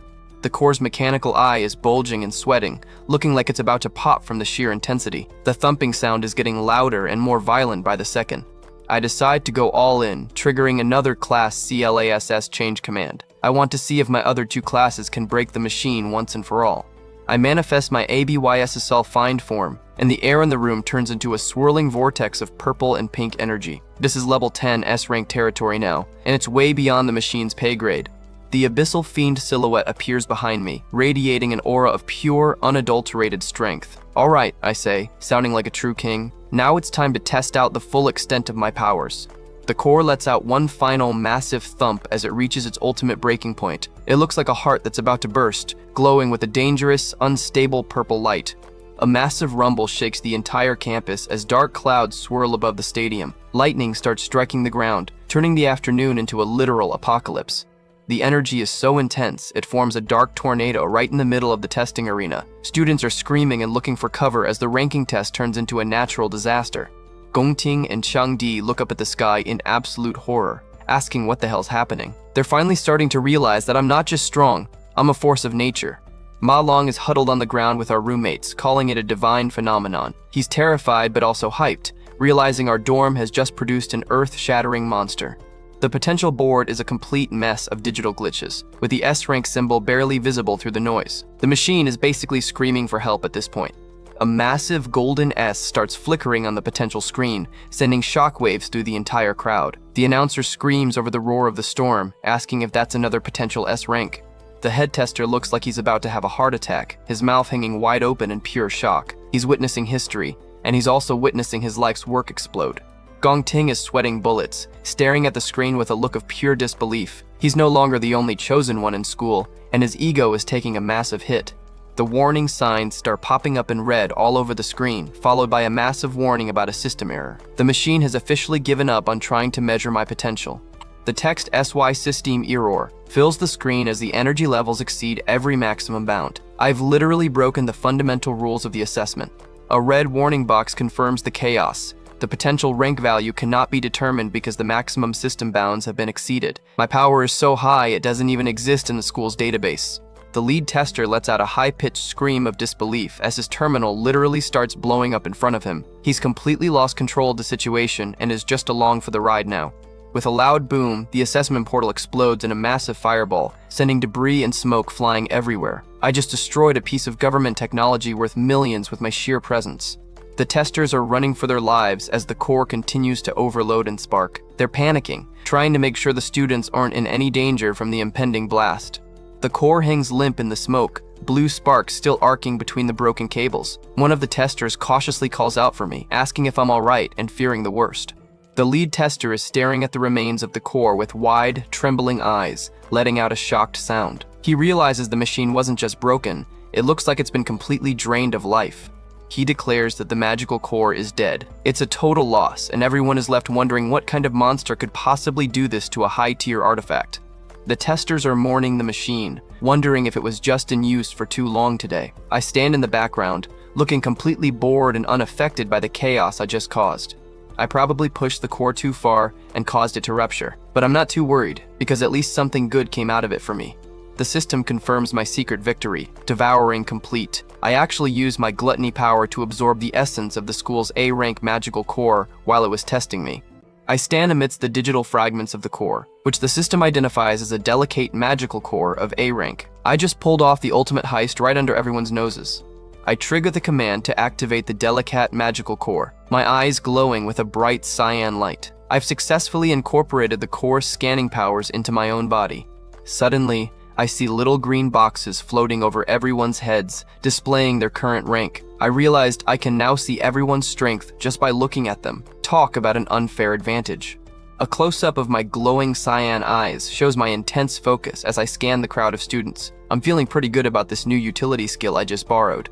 I look at Gongting and see a C-rank high-tier tag over his head. I'm completely unimpressed. The legendary president is actually pretty average compared to my own potential. the announcer has to deliver the bad news to the entire stadium, awkwardly explaining that the core has tragically passed away. He's clearly sweating, knowing he just lost a priceless asset. They announce that today's assessments are suspended and that my data might be corrupted. For the remaining students, they promise a replacement facility will be ready by tomorrow morning.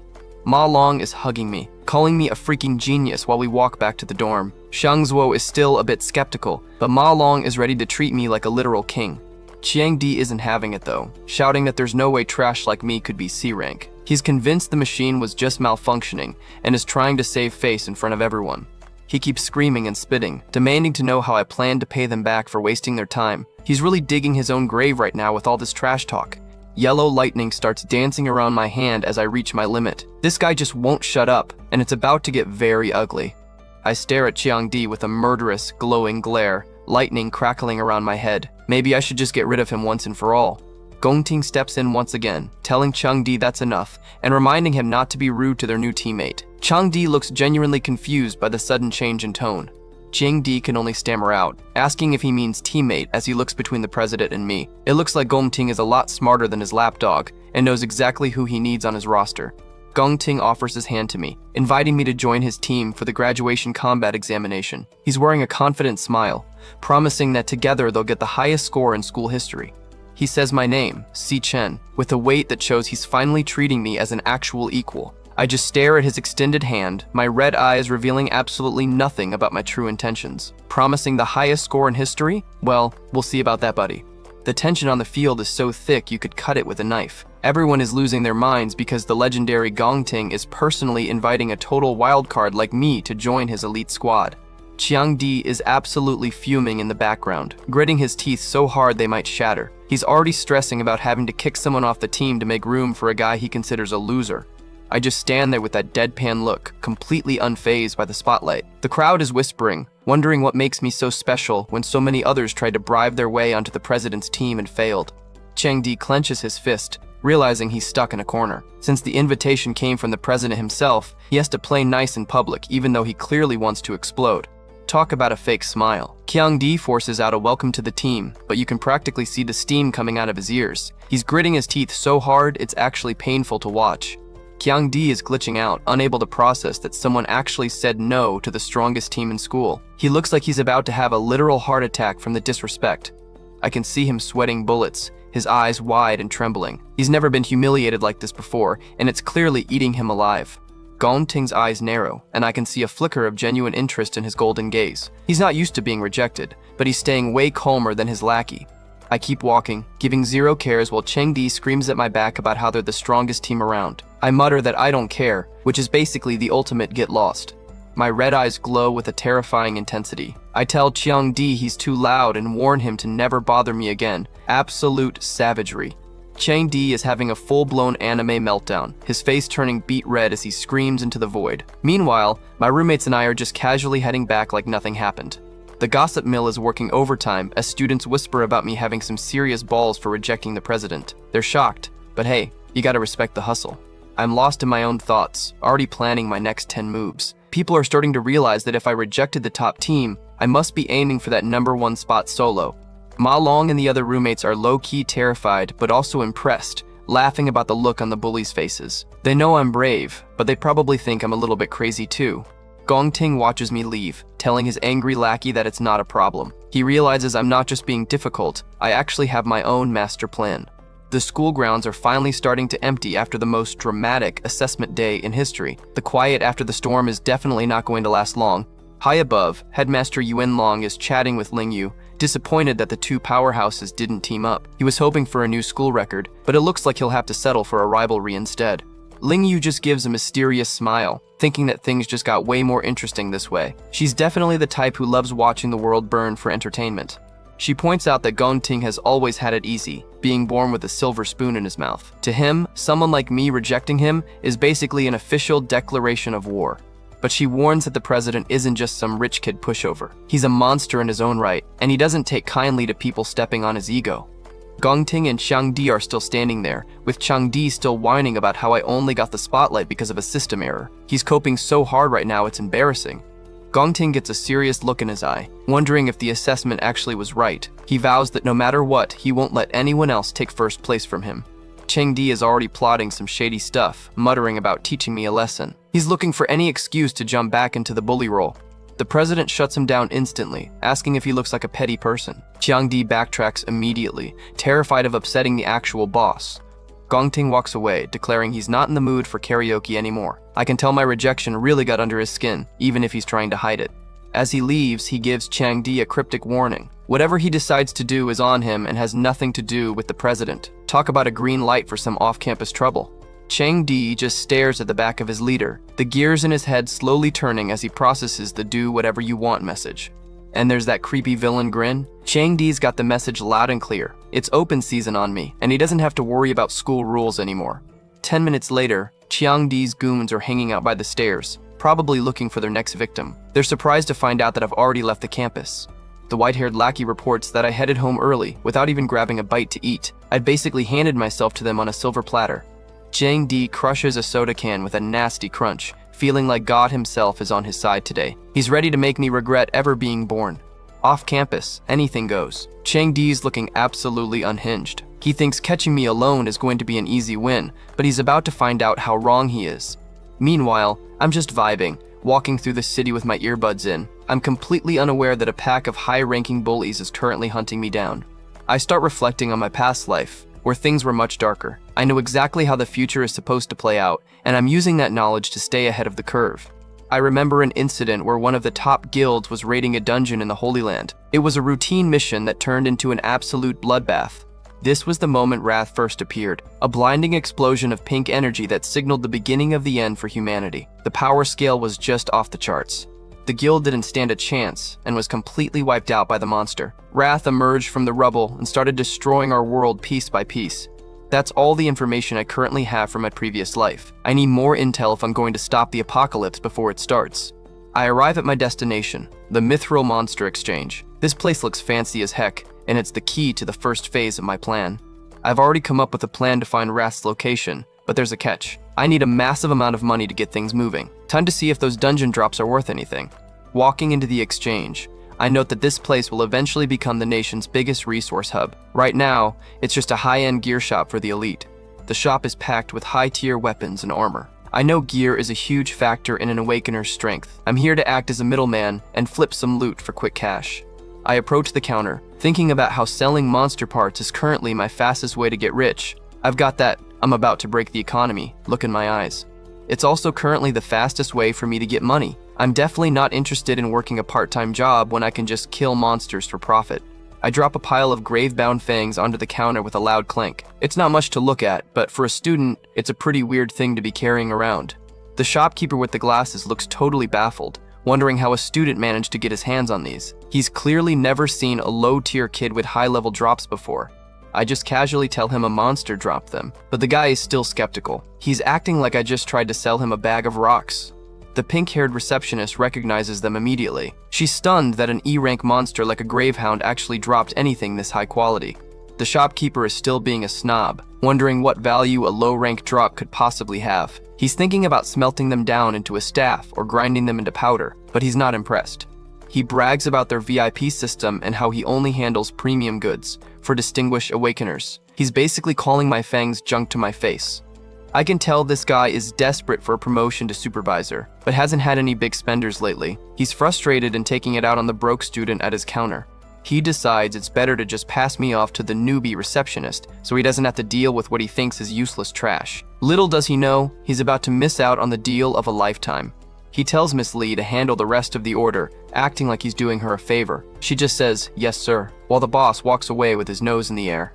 The transaction is done, and I get a briefcase with 18,000 credits. It's enough to cover my rent, but I'm not done with my shopping spree yet. I check the cash, looking satisfied. This is just the beginning. I've got way more valuable stuff hidden in my inventory. I reach into my void inventory and pull out a glowing purple energy. I ask Miss Lee to appraise one more thing for me, and the vibe in the room changes instantly. With a flourish, I pull out a massive glowing purple greatsword that radiates pure power. The receptionist can barely keep her eyes open from the sheer intensity of the aura. Miss Lee is completely stunned, her eyes wide as she looks at the cool greatsword. She's never seen anything like it, and she's a pro in a high-end exchange.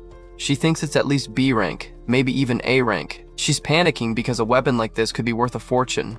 The snobby shopkeeper comes rushing back, laughing at the idea of an A-rank weapon. He brags that A-ranks sell for over $1 million and claims he's never even encountered one in person. Suddenly, a tall, blue-haired guy in a sharp suit steps into the room. He tells the shopkeeper he's right, that equipment definitely isn't A rank or B rank. The shopkeeper is all smiles, thinking his boss is agreeing with him. He thinks he knew it, and wonders how a broke student could bring anything valuable. He's really digging that hole deeper. But then the boss drops the bomb. It's an S rank piece of equipment. The whole room goes dead silent as the truth finally hits. The shopkeeper's face literally melts in shock as he screams, asking if it's an S rank. He looks like he's about to pass out from the pure embarrassment of calling an S rank item junk. The big boss immediately clasps my hand in a firm handshake, declaring that they are honored to be graced with my patronage. Talk about a 180-degree turn in attitude. The guy is laughing and practically worshiping me now, while the shopkeeper in the background looks like he wants to disappear into the floor. The blue-haired leader invites me to follow him to the VIP lounge, offering me whatever I need. I'm finally getting the respect I deserve. I give a small, knowing smile. He finally showed himself. I knew bringing out the big guns would lure out the person actually in charge. It's Ching-ji, the Mithril Guild leader. He looks sharp, professional, and very interested in the student who just walked in with an S-rank sword. This partnership is about to get very profitable. I find myself in the high-end VIP lounge with a cup of premium tea being served. It's a complete shift from the dusty training grounds. Some serious business is about to go down. Ching-ji is sitting across from me, looking like a total pro. He gets straight to the point and asks exactly how much I intend to sell that S-rank piece of equipment for. I don't even blink and just drop a cool 1 million. For an S-rank item, that sounds like a total steal, and the shopkeeper in the back is probably losing his mind. Ching-ji looks genuinely stunned, leaning forward with a surprised expression. He tells me that I'm only asking for 1 million, which is basically pocket change for gear this rare.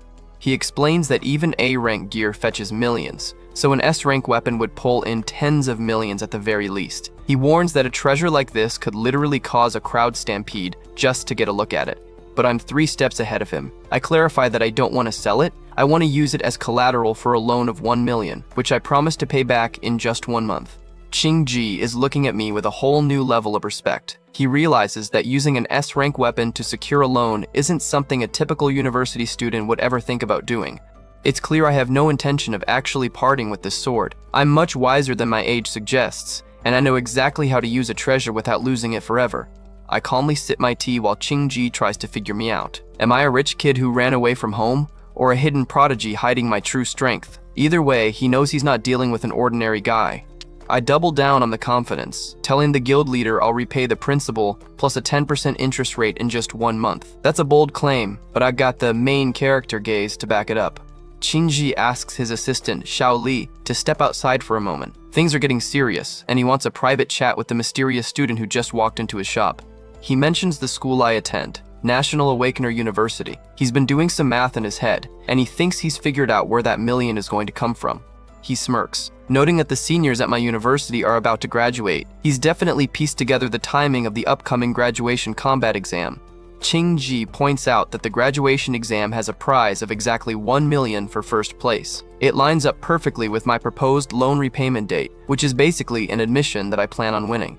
He leans in with a sharp look, asking if he's guessed correctly. He wants to know if I'm actually confident enough to bet an S-rank sword on taking first place in the entire school. I just sit there in silence, my eyes glowing with that intense red light. I don't even need to say yes, my presence alone tells him everything he needs to know. Ching-ji notes that I must be in desperate need of money to turn to such a risky last resort option. He's impressed by the guts it takes to offer up such a rare item as collateral for a loan. He gives a knowing smile, deciding that he's seen enough to make a decision. He says that if that's the case, he's clearly about to make an offer I can't refuse. Instead of just 1 million, he offers 1.5 million in cash on the spot. Plus, he's giving it with 0 interest for a whole month. This guy is definitely playing the long game. He tells me to consider this the start of a friendship between us. He's smart enough to know that a student with S-rank gear is someone you want to be on good terms with before they become a legend. I look slightly surprised by the generous terms. I'm used to the world being much colder, so a fair deal like this is a rare change of pace for me. Ching-ji assures me that everything discussed will stay strictly confidential. He also asks that if I ever need more trading in the future, I consider Mithril my first choice. Now that's a boss move. He's impressive for inferring my situation so quickly. Instead of taking advantage of me, he offered better terms to build a long-term partnership. We seal the deal with a firm handshake. I know that to eliminate wrath, I can't just rely on my own strength. I need powerful allies I can actually trust. This handshake is a turning point for my mission. This money is the fuel I need to start hunting down the source of the coming apocalypse. The deal is officially done. I've secured my funds and a powerful new ally, all while keeping my most valuable weapon in the family. A golden magic circle erupts around my hand as the contract is finalized. I can literally see the buzz of the mana as the magical agreement binds us both. A notification pops up on my phone instantly. A massive 500,000 credits have been transferred to my account. I look pretty satisfied with the result. Qingji wonders what I'm going to use for the graduation exam now that my S-rank blade is locked up as collateral. He's genuinely curious about my backup plan. He offers to lend me some high-tier A or B rank equipment from the shop since they don't have any S-rank stuff in stock. He's really trying to go the extra mile to stay in my good graces. I tell him there's no need as I reach into my storage and pull out another glowing purple blade. I've still got another weapon, just like the one I gave up. The flex is absolutely unreal. The shopkeeper and the receptionist are having a total mental breakdown in the background. They're literally screaming in censored terror because the broke student just pulled out a second S-rank sword like it's a spare house key. As I walk out, the entire staff is bowing to me. They're realizing that they just witnessed someone who is going to be a major player in the world of Awakeners very soon. Qingji waves me off with a smile, having already promoted Xiaoli to supervisor for her role in helping such an important client. He's definitely feeling good about this investment. I stand outside, looking thoughtful as the sun starts to dip. I still need to buy something else before I'm truly ready for the next phase. Oh, that's right. I look determined. I've got the cash, I've got the gear, and now I'm ready to handle my personal business. I catch a taxi, heading off to my next destination. I'm a man on a mission, and I'm not wasting a single second of my second chance. I arrive at the Kanching County long-distance bus terminal. I'm meeting someone important who's just arriving in town. I start reflecting on my past life, where my family struggled financially for a long time. It's a somber reminder of why I'm working so hard to change the future this time around. Back then, I graduated without even awakening, so no guild would even give me the time of day. I was basically invisible to the world of elites I'm currently dominating. I see a flashback of myself working a delivery job in the rain, looking exhausted and stressed about being on time. This was the reality I fought through just to survive. I remember how my sister Yuni and I had to live incredibly frugally. Even after paying rent, our bank balance was sitting at a pathetic $105.60. Talk about a struggle. I look at an old acceptance letter for Sai Yoon from the International Central Art Institute. This was her dream, but the cost was just too much for us to bear. In the flashback, she looks heartbroken while holding the letter, saying it's just too far away. She was hiding her pain because she didn't want to make things harder for me. She ended up ripping the letter to pieces, deciding to stay near me instead of pursuing her talent. It's a tragic glimpse into the sacrifices she made for our family. My heart breaks as I remember her giving up on her dream school just because she was worried about being a financial burden. I'm never going to let that happen again. Back in the present, I'm checking my watch at the bus terminal. Yuni should have been here by now, and I'm starting to get a little bit anxious about the reunion.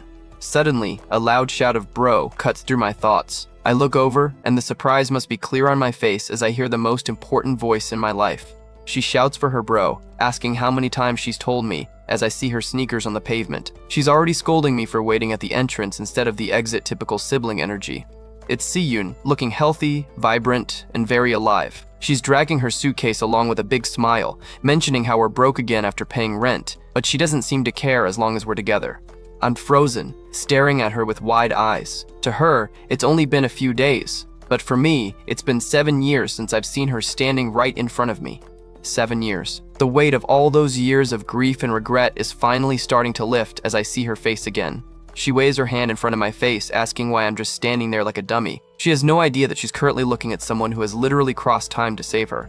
She asks again for her big bro, looking genuinely confused by my reaction. She's probably expecting a hug or a helping hand with her luggage, not this intense staring match. I pull her into a massive, desperate hug with a rush of motion. I'm holding on like I'm afraid she'll vanish if I let go, and I'm pouring all my love into this one moment. She's completely stunned, her eyes wide as she lets out a surprise sound. She's definitely not used to her cool, stoic brother being this emotional in public. It's been 7 years, I think, emphasizing the pure relief I'm feeling. I'm finally holding the person I lost everything to protect. I close my eyes, a small, genuine smile on my face. How long has it been since I've been able to see her, Yuni? I savor the moment I thought would never happen again. But the emotional moment is cut short as she starts gagging. She wheezes, asking if her bro is trying to choke her to death, struggling to breathe under my tightened grip. She gives me a quick jab in the ribs to get me to back off. She scolds me, saying I've been acting really weird for the last couple of days. She playfully asks if I got rejected by a girl or something while taking her bags back. I just give a small, "No, I didn't," with a nostalgic smile, enjoying her teasing. We start heading home together, with Yunny rambling on about her crazy bus ride. We look like a perfectly normal pair of siblings, but one of us is secretly a time-traveling god. I watch her walk, a look of pure protectiveness in my eyes. This time around, the future is going to be very different for both of us. I won't let her suffer anymore. This is the ultimate vow of my second life. I'm ready to take on the whole world and every demon king in it to keep her smiling. We turn into a dark, narrow alleyway, the path I always take to get home. It looks quiet, but there's a definite sense of danger lurking in the shadows. Kyung-di and a whole group of masked thugs are waiting. He points down the path, telling his guys to hide and jump me the moment I show up. Talk about a coward move. The bully has a truly demonic look on his face, a cigarette dangling from his mouth as he laughs. He says he'll make sure I learn what happens when you mess with him. Yeah, okay buddy, you have no idea who's coming down that alley. Stay tuned for the next part. I'm absolutely done playing games, staring into the middle distance with a cold, terrifying intensity. I warn the bullies to never bother me again, making it clear that my patience has officially reached zero. Down in a dark alleyway, one of the goons is starting to sweat bullets. He asks his boss what they should do if things go too far, but he's holding a wooden practice sword like he's actually ready for a fight. Chiang-di just smirks while puffing on a cigarette, acting like the big man on campus. He claims he was only going to teach me a little lesson, but you can tell the loser's new attitude is really getting under his skin. The masked thugs are ready for blood, vowing to destroy me so badly I won't even make it to graduation in 2 weeks. These guys are way too confident for people about to get dismantled by a time traveler. Chang-di pulls out a combat knife, his face contorted in a psychotic grin as the system identifies him as a D-rank cloud assassin. He's ready to jump me, calling me a poser piece of trash before the fight even begins. The scene shifts back to me and my sister Si-yoon walking home under a clear sky. She's already scolding me, telling me I'd been acting pretty weird for the last couple of days. Si-yoon keeps lecturing me, calling me a simpleton who doesn't usually get caught up in his emotions. Little does she know, I've lived through an entire apocalypse since the last time we spoke. She sips on her drink with a skeptical look, asking if I'm just stressed out over the graduation exam. She's trying to be supportive, but she's way off base with this one. She quotes my own advice back to me about life being a long journey and chances coming eventually. It's a sweet moment that shows how much she looks up to me, even as she acts like a brat. An overhead shot shows us walking through the city while a song lyric about believing in yourself floats through the air. The peaceful atmosphere is about to be shattered in roughly 10 seconds. Si-yoon gives me the side eye, convinced I'm just acting tough because of my male pride. She's perceptive, but even she can't guess that her brother is currently a high-tier monster in a school uniform. I give a small, knowing smile, realizing she's noticed a change in me even if she can't place it. I know she still thinks we're just regular, broke students, and I'm happy to keep it that way for now. The bullies are peeking from the shadows of an alley, noticing that I'm not alone. One thug whispers that I've got a girl with me, making the situation 10 times more dangerous. Si-yoon is still rambling on, telling me I look like I'm getting old. She's completely oblivious to the fact that we're currently being hunted by a pack of assassins. Kyung-di and his masked goons watch from the darkness, looking like total cowards. They're waiting for the perfect moment to jump me, and they don't care about collateral damage. Chang-di starts laughing like a maniac, realizing this alleyway has no cameras. He thinks this is his lucky day, but he's about to find out it's actually the worst day of his entire life. My eyes flare red as I catch a scent in the air. It's the student council guys. They've got a lot of nerve following me home. The look on my face says it all. I'm not scared. I'm just disappointed I have to take out the trash in front of my sister. This is about to be a very one-sided slaughter. I reach into my pocket and pop open my earphone case with a calm motion. I'm getting ready to tune out the world while I go to work. I gently place an earbud in Si-yoon's ear, making sure she's distracted. I'm protecting her peace of mind while I prepare to break some bones. I tell her I've been into this song lately and ask her to listen. She looks surprised that her simpleton brother has actually started listening to music. Si-yoon closes her eyes and smiles, losing herself in the melody. She thinks it's a sweet gesture, having zero clue about the ambush happening right behind her. I lean in close, my expression soft for just a moment. Music can show a person's mental state, and I want her to be as far away from my current mental state as possible. Suddenly, I spin around with a determined look, dropping my bag as the thugs rush in. I'm ready to end this quickly before the chorus of the song even hits. The song lyrics scroll down the screen, the sky shatters into an echo of goodbyes. It's the perfect, dramatic backdrop for the absolute beatdown that's about to commence. Chiang-di leads the charge, flanked by several E-rank thugs. He looks like he's going for a cinematic kill, but he's basically just running toward a meat grinder. The goons lunge forward with pipes and sticks, their shadows stretching across the alley. The contrast between the peaceful lyrics and the charging thugs is top-tier drama. My face is crackling with intense yellow lightning as I lose my cool. I'm furious that these nobodies are trying to ruin the first reunion I've had with my family in 7 years. Lightning arcs across the screen as I remember the pain of losing her in my past life. I'm not just fighting bullies anymore, I'm fighting for the future I already lost once. The thugs leap through the air screaming, but I roar back, "How dare you come and ruin this moment?" The pure killing intent I'm putting off is enough to freeze most people in their tracks. With a slam, my fist connects with the first thug's face with enough force to shatter concrete. Impact lines and red sparks fill the panel as his head is driven straight into the pavement. A thug gets sent spinning through the air like a rag doll while another masked goon watches in pure terror. I'm moving way too fast for them to even react. The contrast here is wild. Si-yoon is standing there peacefully listening to her music while I'm literally punching a man through a stone wall right next to her. She doesn't hear a thing, just like I planned. Another goon gets caught in my grip, letting out a panicked yell. He realized too late that they brought sticks to a lightning god fight. I'm a blur of motion, landing 3 massive hits on 3 different guys simultaneously. I'm dismantling the group with surgical precision and zero mercy. The lyrics. A magnificent star shoots across the galaxy, play out as I deliver a brutal aerial strike. I'm making this look like a choreographed dance of destruction. One of the larger goons tries to throw a massive punch, but he's way too slow. I just stare at his incoming arm like it's a fly I'm about to swat. I reach out my hand, lightning arcing between my fingers as I catch the giant's arm mid-swing. The song continues. I reach my hand out towards fate. With a loud crack, I effortlessly snap the guy's arm with a single twist. The sound is highlighted in giant red letters, and you can practically feel the bone-shattering force behind it. The big guy lets out a blood-curdling scream, tears flying from his eyes as he clutches his mangled arm. He's finding out the hard way that I'm definitely not just an E-ranker anymore. I follow up immediately with a lightning-charged punch straight to his jaw. The impact sends teeth and blood flying everywhere, ending the fight for that thug instantly. A massive explosion of dust and debris erupts as the goon is launched into the ground. I'm putting out an insane amount of raw power without even breaking a sweat. The lyrics say, "I'll give everything I have to protect that fragile star," as we see my silhouette through the smoke. I'm the ultimate guardian. I stand there crackling with electricity, looking like a monster from a nightmare. One of the surviving thugs is trembling, asking how I can be this strong. Cheong-di is finally starting to panic, his eyes wide behind his mask. He realizes he's stepped into a trap of his own making, screaming and wondering, what the hell is up with that guy?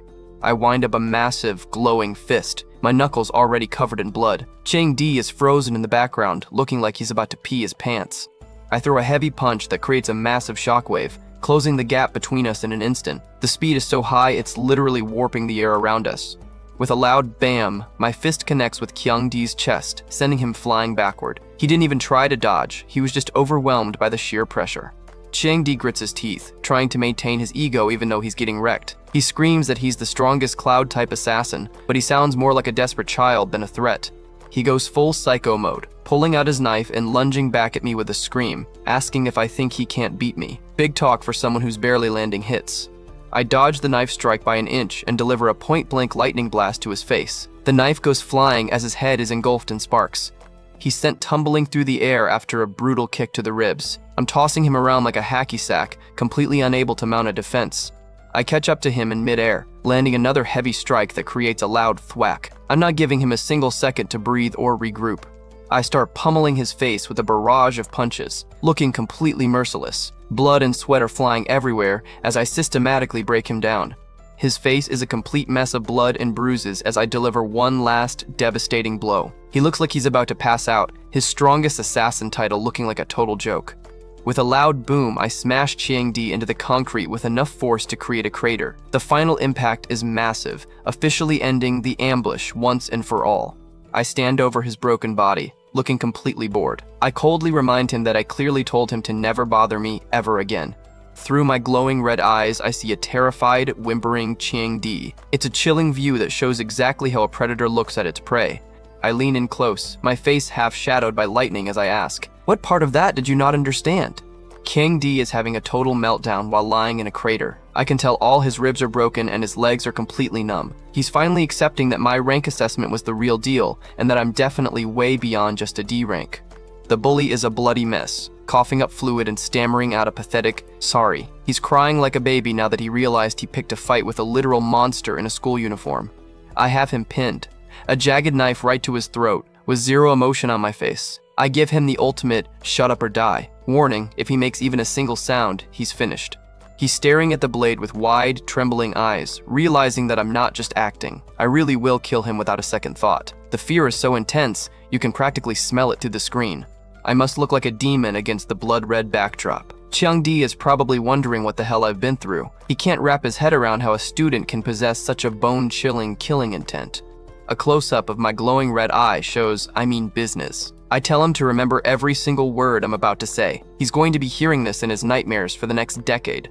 I tell the whole group they can rot for all I care, but I make it crystal clear, never bother me again. I drop the hammer on the most important rule. Don't you ever dare to even appear in front of my sister. With a slice, I give a tiny cut with the blade just to show how easy it would be to finish the job. I promise to make each and every one of them disappear permanently if they step out of line again. Got it? The red text pops up like a final boss prompt as I stare into the bully's soul. It's the kind of glare that makes your heart stop, and Chang-di is definitely feeling the pressure. He's nodding like his life depends on it, which it actually does at this point. He's covered in blood and tears, totally broken and ready to agree to literally anything just to stay alive. I drop the knife and just casually walk away, leaving him slumped against the wall like a discarded toy. The strongest student council officer just got humbled by the guy he called a loser. The scene fades to white as some emotional song lyrics start to scroll by, talking about the sky returning to its cycle. It's a huge tonal shift from the brutal alleyway beatdown I just witnessed. A close-up on Si-yoon as she listens to her music, totally oblivious to the carnage that just happened behind her back. She thinks the song feels so lonely, which is pretty ironic considering she's with her overprotective brother. She wonders why the song feels like it's describing a shadow being nowhere to be seen. She's deep in her feelings while I'm literally wiping blood off my knuckles nearby. Si-yoon looks genuinely sad, her eyes watering up as she says the music makes her want to cry. She's way more sensitive than she lets on, and the melody is clearly hitting a nerve. She watches me, thinking it's only been a few days, but I feel like someone who has lived a whole lifetime of pain. She can't figure out why I feel so lonely when she's standing right there next to me.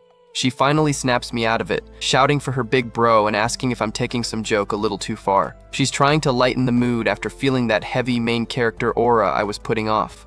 I change gears instantly, pulling out a gift box and telling Yunny I got this for her. I'm going back to being the doting brother, trying to buy back a piece of the childhood she lost in my previous life. I give her a warm, genuine smile as I present the gift. It's a golden pen, and I've been waiting a long time to be able to give her something this nice.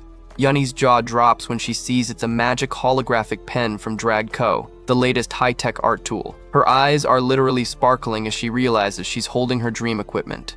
But the excitement quickly turns to worry as she realizes this thing costs over 10 grand. She demands to know where I got that kind of money, but I just keep my cool and don't reveal my secret guild deals.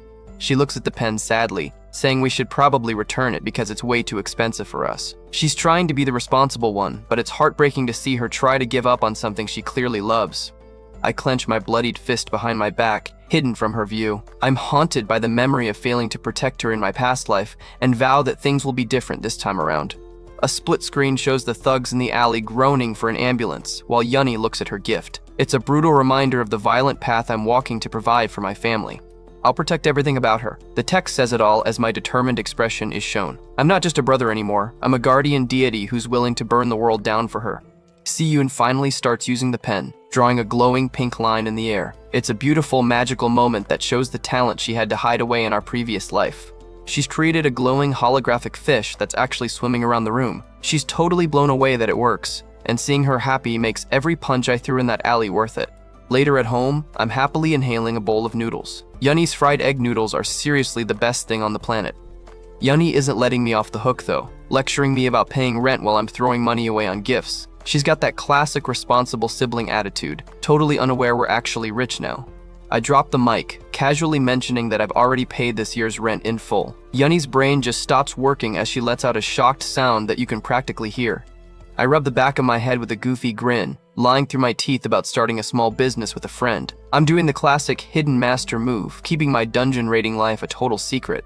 Yunny isn't buying it, telling me I suck at lying and calling me way too sus. We have that perfect sibling dynamic, even if one of us is secretly an S-rank monster slayer. A close-up of Yuni shows she's actually really happy despite her nagging. She thinks to herself that it's been ages since she's seen such a happy, relaxed smile on my face. I give a genuine, bright smile that we haven't seen since the beginning. I'm finally finding a bit of peace in this crazy new life I've built for us. I rest my hand on the table, looking totally grounded in content. For a second, I'm not a warrior or an assassin. I'm just a guy having a nice dinner with his sister. Yuni puts her hand on my shoulder, giving me some advice to not push myself too hard. She cares about me more than anything, and you can see the deep bond we share. I just give a simple affirmation with a soft look in my eyes. I'm satisfied with how things are going, but I know the real battle is still ahead of me. The scene shifts to a fancy aquarium where we find out the aftermath of the alley fight. Chiang Di has over 60% of his body fractured. The dude got absolutely dismantled by me. Gongting is staring at the fish, looking totally stunned. He can't believe that his top lackey actually tried to pick a fight with me and ended up in a body cast. I can see his reflection in the glass, and he looks like he's having a serious identity crisis. Realizing there's someone in the school who can beat a D ranker into that state is a massive wake-up call.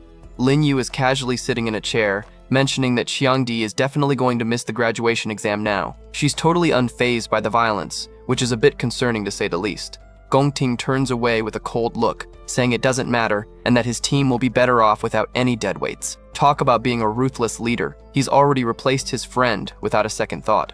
Footsteps echo as someone approaches the elite duo in the aquarium room. You can feel the formal, high-stakes atmosphere of the university's upper management.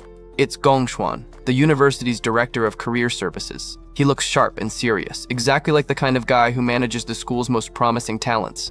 He confirms the internal results. I'm officially ranked as a C rank. This is absolute insanity for a student, and it completely flips the school's hierarchy upside down. Gong Xuan drops the real bomb. I am currently the ONLEY student in the entire school with a higher rank than Gongting. The king of the school just got knocked down to second place. Gongting's eyes narrow as he takes the news, looking like he's about to explode. His elite pride is taking a massive beating right now, and you can tell he's not going to take this sitting down. The director mentions that Gongting's father has invited a big shot from the Alliance to watch his graduation performance. He warns him not to let anyone, especially me, steal the limelight. He warns that if Gongting fails to impress, their family's reputation will be in serious trouble. The pressure is officially on, and the graduation exam just became a personal grudge match. Gong Xuan asks his niece, Ling Yu, to step up and fill the empty spot on the president's team. It's a power move to make sure they have the strongest squad possible for the final test. Ling Yu just smirks, telling her uncle he's overthinking things. She's got that "I have a secret plan" vibe going on, and she's clearly enjoying the chaos I'm causing. Gongting is looking absolutely murderous as he talks to the director. He asks if they really think he was using his full power during the ranking assessment classic villain. I was holding back. Energy. A close-up of his cold, golden eyes shows him vowing to prove who the actual strongest student is. He's got some hidden abilities of his own, and he's ready to unleash them in the final exam. He promises to make sure everyone knows the truth on the day of the combat examination. It's a direct declaration of war against me, and the tension is peaking. Gongting looks like a predator waiting to strike, standing by the aquarium with a look of pure determination. He's not going to let a loser like me take his crown without a fight. Back at the dorms, I'm fresh out of the shower after completing a brutal 100-kilometer run with weights. I never stop grinding, even when I'm already the strongest guy in school. It's 11:30 p.m., and I'm already preparing for my next training session while everyone else is asleep. This is that rise and grind mentality taken to a whole new level. I dry my hair, thinking that since the money situation is handled, everything is going according to plan. I'm ready to start my real mission as soon as graduation is over. My next goal is to win that 1 million yuan prize money from the graduation exam and pay back my loan to the Mithril Guild. I'm a man of my word, even when I'm planning to save the world. I know I'll need more help from Qingji in the future, so honoring our agreement is my top priority. I'm building a network of allies that will actually be able to stand against the coming darkness. I lie in my bunk, noting there's less than a month left before the big exam. I look totally calm, like I've already won the fight in my head. I decide I need to level up a few more times to be 100% sure of my victory. I close my eyes and prepare to dive back into the Glutton System's special training ground. The system starts initializing with a sleek, red loading bar. This is where the real magic happens, far away from any school rules or teachers. The Glutton System Initiate is finished. I'm back in the subdimension, ready to consume more power and push my stats to the absolute limit. I manifest in the sea of blood, staring up at that terrifying, jagged tower. It's a nightmare landscape, but for me, it's just another day at the office. I stand at the base of the massive staircase leading into the tower. I look like a tiny speck against the colossal architecture, but my determination is massive. I remember that my weakest class, the Gravehound King, already registered as a C rank. This just shows how cracked my build actually is compared to regular students. But my strongest class, the Abyssal Fiend, wouldn't even register on the school's machine. It's so powerful it literally broke the technology, which is a major flex. The official rank of my best class is still a mystery because it exceeded the system's maximum bounds. I'm basically a walking cheat code that the world hasn't figured out yet. I know the Abyssal Fiend is S rank, but I haven't even begun to scratch the surface of its full potential. I'm unsure exactly how much power is still locked away inside that class. I look at my character cards, noting that the exact ranks for my 2 remaining classes are still unknown. I've got so much untapped potential it's actually scary. I pull out the Golden Time Rift Key I won from the boss. It's an SSS rank item that pulses with a warm, ancient light in my hand. A massive rumble shakes the dimension as I use the key on a floating magical lock. I'm about to open the door to the Tower of Darkness, and things are about to get crazy. A giant purple portal erupts in the sky, and another rumble sound fills the air. I'm ready to put my strength to the test and see what's actually inside that tower. I stare into the swirling energy, wondering what kind of nightmare scene is waiting for me on the other side. I'm not scared, I'm actually looking forward to the challenge. I'm sucked into the purple light with a rush of air, my silhouette disappearing as the portal consumes me. I've officially entered the next level of the Tower of Darkness. I manifest inside, and am immediately hit with shock. My eyes are wide as I take in the view, letting out a stunned sound as I realize what this place is. I find myself in a new, alien landscape called the Fallen Star Wastes. It looks like a barren moon surface under a swirling galaxy, with a massive purple energy beam shooting into the sky. The moment I land, the gravity hits me like a freight train, pinning me to the ground with a heavy groan. I can barely keep myself from being crushed into the dirt by the sheer weight of the atmosphere. I look around in total shock, gasping for air as I realize the rules of this floor are completely different. This isn't just a combat test anymore, it's a test of pure survival against the environment. I grit my teeth, sweat pouring down my face as I realize the gravity here is insanely exaggerated. Every movement feels like I'm trying to walk through thick sludge while carrying a mountain on my back. The system confirms my nightmare. The surface gravity of the Fallen Star Wastes is roughly 10 G. That's 10 times the normal weight of my body pressing down on my internal organs and bones at every second. To make matters worse, the door I came through has completely vanished, trapping me in this high-gravity hellhole. I realize I can only unleash 30% of my strength at most, and need to adapt before the boss finds me. I stand alone in the middle of the crater, a tiny speck against the backdrop of a colossal purple structure. I'm already in a race against time to figure out how to move effectively in 10G gravity. I need to adapt to this place as quickly as possible. If a monster shows up now while I'm this inhibited, I'm basically a sitting duck. Speak of the devil. A B-rank star warrior called the Phantom Lion manifests out of the purple mist. It's a massive, glowing, spectral cat with glowing blue eyes, and it definitely looks like it doesn't mind the gravity one bit. I don't hesitate and immediately start class switching, my hand crackling with yellow lightning. I'm breathing hard, but I know I can't fight a B-rank monster while pinned to the floor. The transition is complete, and I enter my level 10 lightning assassin form. My stats are boosted, but I'm still struggling to stay upright under the crushing weight of the Star Wastes. A digital loading bar flashes as I switch classes. I'm trying to find a class that can handle this environmental debuff. The Phantom Lion doesn't wait for me to get ready and lunges forward with a terrifying roar. I draw my glowing daggers, ready to meet the beast mid-air. We collide in a shower of sparks and purple energy. I'm using every ounce of my agility, but I can tell the 10G gravity is making me move way slower than usual. My body feels so heavy, I grunt, barely dodging a swipe from the lion's spectral claws. I know I need to end this fight instantly, or my stamina will bottom out in minutes. Big mistake. My vital hit and paralysis both fail. The MISS notification pops up as the lion shrugs off my lightning attack like it was a tickle. My eyes go wide as I realize my go-to tactics are useless here. The gravity is messing with my precision so badly that I can't even land a proper stun. The Phantom Lion pins me down, letting out a ferocious roar right in my face. Without my speed and precision, the assassin class has lost almost all its advantages in this environment. The beast prepares to finish me off, looking completely at ease in the high gravity. I'm stuck on the defensive, realizing I'm severely outmatched in my current form. The lion leaps again, its massive spectral body glowing with a menacing purple aura. I'm just barely holding on, my mind frantically searching for a counterplay. Is this really the standard strength level for the monsters inside the Purgatory Magic Tower? If a mob is this tough, I'm in serious trouble for the floors ahead. I decide to switch to Purgatory Rakshasa, triggering another class change. I need a tanky, high-strength class to counteract the weight of the wastes. The system pulls up the S-rank Purgatory Rakshasa card, showing off some massive bonuses. This class specializes in absorbing stamina and manipulating gravity. It's the perfect hard counter for this floor. Close quarters combat must rely on the warrior class with its high strength and stamina bonuses. I'm essentially swapping my surgical tools for a sledgehammer. My new form looks absolutely beastly, with purple flames erupting from my shoulders. I catch the lion's paw with my bare hand, proving that the strength boost is the real deal.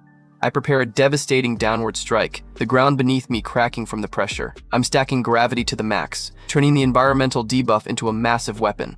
Power levels start screaming past 600% as the pink energy swirls around my fist. I'm about to hit this lion into the next dimension. Gravity is stacking to the limit. The downward force is being amplified exponentially, making my arm look like a glowing pillar of pure kinetic energy. The power of my punch is amplified by a full 60 times. I let out a roar of my own as I prepare to release all that built-up gravitational force. The phantom lion realizes it messed with the wrong human, its eyes going wide with pure terror. It tries to back off, but it's far too late to escape the blast zone. With a loud boom, I slam my fist down, a massive pillar of pink light erupting from the impact. The phantom lion is caught right in the center of the explosion, getting absolutely vaporized. I yell, "Don't even think about stopping me," as the super heavy mode shockwave shatters the surrounding landscape. The level of destruction I just unleashed is on a whole different level. The dust settles, and I'm left panting, my hands shaking from the exertion. I'm covered in blood and grime, but I'm still standing. I stand in the center of a massive, cracked crater, having earned a whopping 12,000 EXP. I also looted a phantom lion bone, which I'm sure is worth a fortune. A golden light washes over me as I hit level 11. I'm sweating and exhausted, but the constant level ups are the only thing keeping me going in this nightmare. The system compares my classes. The Purgatory Rakshasa has a higher amplification than the Lightning Assassin. It's officially my heavy-hitting S-rank powerhouse now. Every star on the card represents a stat multiplier. The more stars you've got, the more insane you become after a class change. I realize that both of my current high-tier classes haven't broken through the B-rank limit yet. I've reached a plateau and need some serious juice to push into the A-tier. Something weird is happening though. The system didn't show the devourable mark on the dead lion. I've killed plenty of things, but for some reason, I can't eat this one. I wipe the sweat from my brow, looking around the desolate wastes with a suspicious gaze. Speaking of which, I mutter, feeling like something is missing. The gate to the next floor is already visible in the distance, but the vibe is all wrong. It's too quiet after such a major fight. Could it be? I think, my eyes narrowing as I look up at the sky. A terrifying thought is starting to take root in my mind. A massive, swirling black void opens up in the sky above me, looking like a literal black hole. It's radiating an ominous energy that makes the gravity feel even heavier. Multiple pairs of glowing yellow eyes start peering out from the darkness of the void. This isn't just one monster, it's an entire army of predators. I'm sweating bullets. The real lord of this floor hasn't even shown up yet. The B-rank lion I just killed was apparently just the appetizer. A dozen more phantom lions fall out of the black hole, landing around me with heavy thuds. It hits me with a shock. The one I killed with all my might was just a small mob. I stand my ground as the pride of spectral lions surrounds me, their eyes fixed on my throat. I'm completely outmanned and outgunned, and my daggers aren't going to cut it. The lions attack all at once in a flurry of purple streaks. I'm barely able to block the coordinated strikes, the impact throwing sparks everywhere. Endless pain waits for me once the door into the tower opens. I see silhouettes of myself being torn apart in a sea of blood. It's a grim vision of what's to come. Only at this moment did I understand the true meaning of the Purgatory Rakshasa's words. I'm finally realizing that this tower is designed to break me, not just train me. Another lion lunges at my face with its jaws wide open. I'm being pushed to my absolute limit, both physically and mentally. But you must endure everything. The red text hammers home the brutal reality of my journey. There's no easy way out of this hellscape. I roar back with blood streaming down my face. You must conquer everything. I'm choosing to fight through the pain, fueled by pure, unadulterated willpower. Suddenly, I snap awake in my dorm room, gasping for air and clutching my chest. I wheeze, my eyes wide with the lingering terror of the dream. I can still feel my muscles tearing and my skin separating from my bones. The trauma of my training is physically manifesting in my waking world. I sit on the edge of my bunk, my shadow stretching across the dark dorm room. I'm breathing heavily, trying to distinguish the nightmare from reality. I touch my shoulder, feeling the phantom pain of the lion's claws. The pain in my dreams is all incomparably real. This tower is more than just a training ground. There are no shortcuts to becoming a god-level awakener. If I want to save my world, I have to endure the kind of agony that would kill a normal person. I look more determined than ever, my eyes glowing with a dark fire. This lonely and arduous road of purgatory has only just begun, and I'm ready for every bit of it. The scene shifts to Friday, May 257 at the National Awakener University Grand Auditorium. It's officially the day of the team formation ceremony for the graduation exam. The auditorium is packed with students, looking up at a massive screen that reads, Graduation, Combat, Assessment Team Formation Ceremony. The energy in the room is electric. Gong Xuan, the Career Services Director, stands at the podium looking stern. He's presiding over the event, ready to announce the rules that will decide everyone's future. The students are buzzing with rumors that higher-ups from the Guild Alliance are coming to watch live. This isn't just an exam anymore, it's the biggest job interview of their lives. A couple of students whisper that it's no wonder the rules changed this year. They realize the stakes have been raised to make a better show for the bigwigs. I look bored as the new rule is announced. Every team must have at least 5 members. This is a massive curveball for anyone who is planning to solo the exam. Another new rule, at least one person on each team must be high E rank or above. People wonder if this is just to improve the entertainment value of the graduation. Gong Xuan announces that all rank information has been sent to our wristbands. He tells everyone to check their stats and finalize their teams as soon as possible. The director lets out a sharp sound to get everyone's attention. He's enjoying the chaos he's about to cause with the updated ranking data. Students are frantically checking their glowing screens, gasping as the new rankings appear. The hierarchy of the school is being rewritten in real time.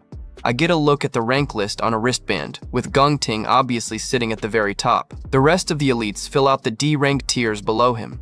Ma Long looks at his screen and lets out a panicked sound, exclaiming that something's wrong. He's staring at a name that shouldn't be at the bottom of the list. The screen shows our roommate squad, Xiang Zuo at mid-E rank, and everyone else, including me, at low E rank. The monster who broke the machine is now officially labeled a bottom-tier loser. Ma Long is freaking out, asking me how on earth I could only be a low E rank. He's genuinely confused after seeing me destroy Gong Cheng and break the assessment core.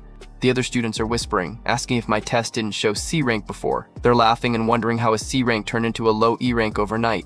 One student mutters that the demon heart really was broken after all. He's disappointed, admitting he was thinking about teaming up with me until he saw these pathetic results. I stand in the shadows, looking completely unbothered by the insults. This is great. Now surely no one will want to team up with me. I'm satisfied that my true power is hidden once again. The whole auditorium erupts in cruel laughter. Low-level deadweights, that's what they're calling us. And I can hear them whispering about me specifically. That's the guy who rejected Gongting's team. They think I'm regretting it to death right now. Gongting stares at me with that cold, silent look. He doesn't need to say anything. His eyes say it all. He's feeling pretty vindicated watching me fall to the bottom of the rankings. The guy who rejected him? Now look where I am. From the stage, director Gong Xuan watches the scene with a cold, analytical gaze. He's the one who pulled the strings to change the results, and he's clearly satisfied with how his plan is unfolding. He thinks about his disappointing nephew, wondering when he will learn how to truly utilize power and human nature. He's playing a much deeper game than anyone in this auditorium realizes. Gong Xuan gives a dark, villainous smile as he vows to teach his nephew a lesson. He decides that his opponents won't even have the qualification to compete, setting the stage for a rigged graduation exam. The school announcement blares over the speakers, telling us to stop wasting time and finalize our teams for the graduation exam. I can feel the pressure mounting. The clock is officially ticking. I can hear the frantic stomping of feet as everyone starts running around the auditorium. It's a total madhouse. Everyone is scrambling to find the strongest partners they can get their hands on. A massive crowd has swarmed President Gongting, literally begging him for a spot on his team. They're treating this guy like a rock star because they want a piece of that guaranteed victory energy. The pleas are getting pathetic. I hear people bragging about being on the student council or offering to be his personal errand dog just for a chance. One girl even tries to sell herself as a top-tier healer, but the competition is just too cutthroat. Gongting's lackey has to scream at everyone to back off because they only have one single spot left on the roster. The desperation in this room is thick enough to cut with a knife. A green team Formed notification pops up as a group slams their glowing wristbands together. Great, the first elite squads are officially locked in and ready for war. The entire auditorium is filling up with these team-formed messages as the mid and high-tier students finish their scouting. It's a high-tech sea of green lights and confident cheers. Meanwhile, Ma Long is looking absolutely defeated. He lets out a heavy sigh as he realizes we've been rejected by literally everyone. We're standing here in the back like the ultimate outcasts. Right now, it's just the 4 of us. me and my 3 roommates. At this rate, we won't even have enough members to qualify for the exam, let alone pass it. Ma Long stares at his wristband in total disbelief. He keeps wondering why on earth I'm ranked dead last. He knows what I'm capable of, so seeing me at the bottom of the list makes 0 sense to him. I look at the board with a cold, sharp gaze. It hits me. The school is purposefully targeting our dorm. We've been set up to fail before the test even starts. I know that this battle is the only way for any of us to secure a real career. Without a high team score, low rankers like us are basically headed for a lifetime of delivery jobs. I can't let that happen. The system explains the brutal math, the number of monsters in the dungeon scales based on the team size. Having more people doesn't make it easier, it just changes the math of the fight. The 4 of us stand in a small circle, looking like a lonely island in the middle of this crowded room. No one wants to touch a low-ranked team with a 10-foot pole. The digital list shows the 3 lowest-ranked students in the entire school: Ma Long, Xiang Yu, and me. It's like a public do not recruit sign hanging over our heads. Suddenly, a random student calls out to Xiang Zuo. He's the only one in our dorm who actually has a decent mid-rank status.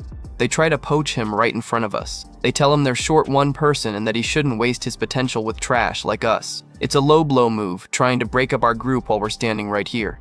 My expression hardens as I listen to them. I realize that if we can't find a 5th member, the 3 of us low tiers will be disqualified from the exam entirely. I can already see the future they want for us. Ignored by everyone and ultimately kicked out of the ceremony. The school's plan to erase us is working perfectly.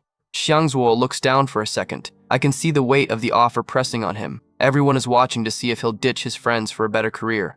But he shuts them down instantly with a cold, sorry. He tells them flat out that he made a promise to us a long time ago, and he isn't about to abandon us now. That's real loyalty right there.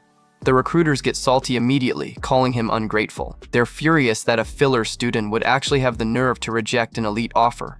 The assessment board keeps chiming with ding sounds as more teams finalize their rosters. Our pool of potential partners is shrinking by the second.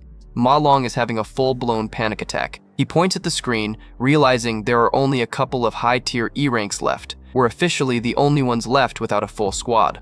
I turn my head, my eyes glowing with a dangerous light as I stare toward the director's booth. I know exactly who's responsible for this mess. Director Gong Xuan is just sitting there with a smug look, watching through his glasses like he's already won. He's the one who tampered with my rank to protect his nephew's reputation. I realize the director went way out of his way just to sabotage me. It's fueling my rage, seeing how the people in power think they can just do whatever they want. But I isn't giving up. I'm taking this graduation exam no matter what obstacles they throw in my way. My resolve is locked in. If they want to play dirty, I'm going to show them why that was a bad idea. I initiate a CLASS change, and yellow lightning starts crackling around my shoulders. The class CLASC change complete. Screen flashes. I'm fully embracing my lightning assassin power right here in the auditorium. I'm done being polite. I stand there crackling with electrical energy, my eyes glowing. I realize there's no need to play by the rules when the rules are rigged against me. Director Gong Xuan is caught totally off guard. I can see the shock on his face as he sees a low ranker manifesting high-tier energy. He's starting to realize he seriously underestimated me. My roommates are blown away. Ma Long lets out a loud W-O-H as the room fills with the sound of sparking lightning. They've never seen me look this menacing before. I'm thinking about the university tradition. We're allowed to initiate 1v1 challenges at any time. It's the perfect way to settle scores and show everyone what I can actually do. It's a bold move, but I'm using it to bypass their recruitment process entirely. I'm aiming for the top to force the school to acknowledge me. Normally, most people would ignore a challenge from a low ranker, but someone as proud as Gongting won't back down. I know exactly which buttons to push.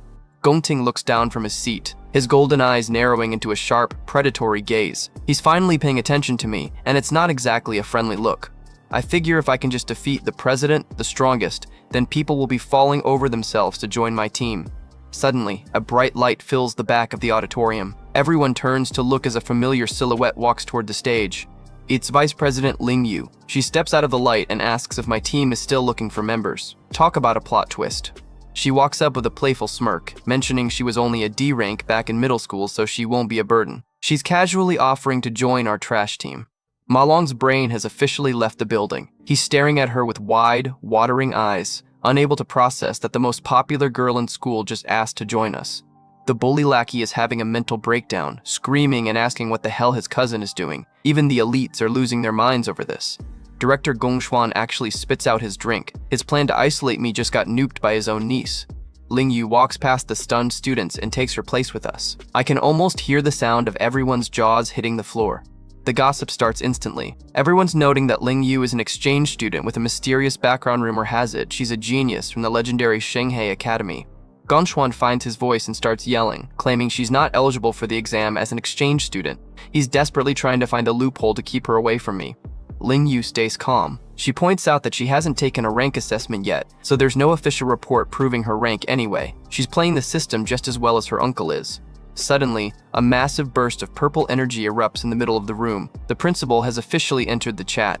Gongxuan looks terrified. He wasn't expecting the big boss to personally get involved in team formation. The principal, a tall man in a sharp white suit, manifests right behind Ling Yu and me. The pressure in the room just doubled. I'm surprised too. I thought the principal was supposed to be a soldier class, but that teleportation suggests he's hiding some very high-level skills. The principal smiles at Ling Yu, agreeing that it wouldn't be fair if students couldn't showcase their true abilities. He's clearly on her side, which is a nightmare for the director. Then he turns his gaze toward me. His teal eye glows with an intense light. It feels like he's looking right through my disguise. I try to scan them back, but I just get two giant question marks. I can't see the rank of either the principal or Ling Yu, which means they're both way beyond me right now. Director Gongxuan tries to argue about prestige and rules. He's sweating bullets, trying to maintain authority in front of his boss. The principal gives a grand speech about our mission to cultivate talent. He's essentially overriding every rule the director just tried to use against us. He turns and stares directly at Gongxuan. His expression hardens as he notes that the graduation battle is a decades-old tradition, the most important turning point in a student's life. With cold authority, the principal asks how the school could maintain its reputation if students lost opportunities due to particular circumstances. I can see Gongxuan panicking internally. He's wondering if the old fool knows he tampered with the rankings. He realizes his job might be on the line if he keeps pushing. He looks between Ling Yu and me, wondering if we're collaborating. He realizes the power dynamic in this school just shifted completely in 5 minutes. The director grunts and backs down. He's not going to fight the principal, at least not yet. He'll find another way to deal with me later. Gong Ting watches the whole thing looking unimpressed. The principal looks over his shoulder and notes that even with this, Gong Ting should still be able to win easily. The principal lets out a big laugh, calling the whole thing an oversight by career services. He's giving Gongxuan a way to save face while still getting what he wants. He officially declares that teams with fewer than 5 members, or teams lacking a high E rank, can still submit rosters. The door is officially open for us. Our 5 hands slam together, wristbands glowing green. Team formed. The birth of the school's most unpredictable group. My roommates are cheering like crazy, already declaring me the team captain. The vibe in our group is a complete 180 from the depression we felt earlier.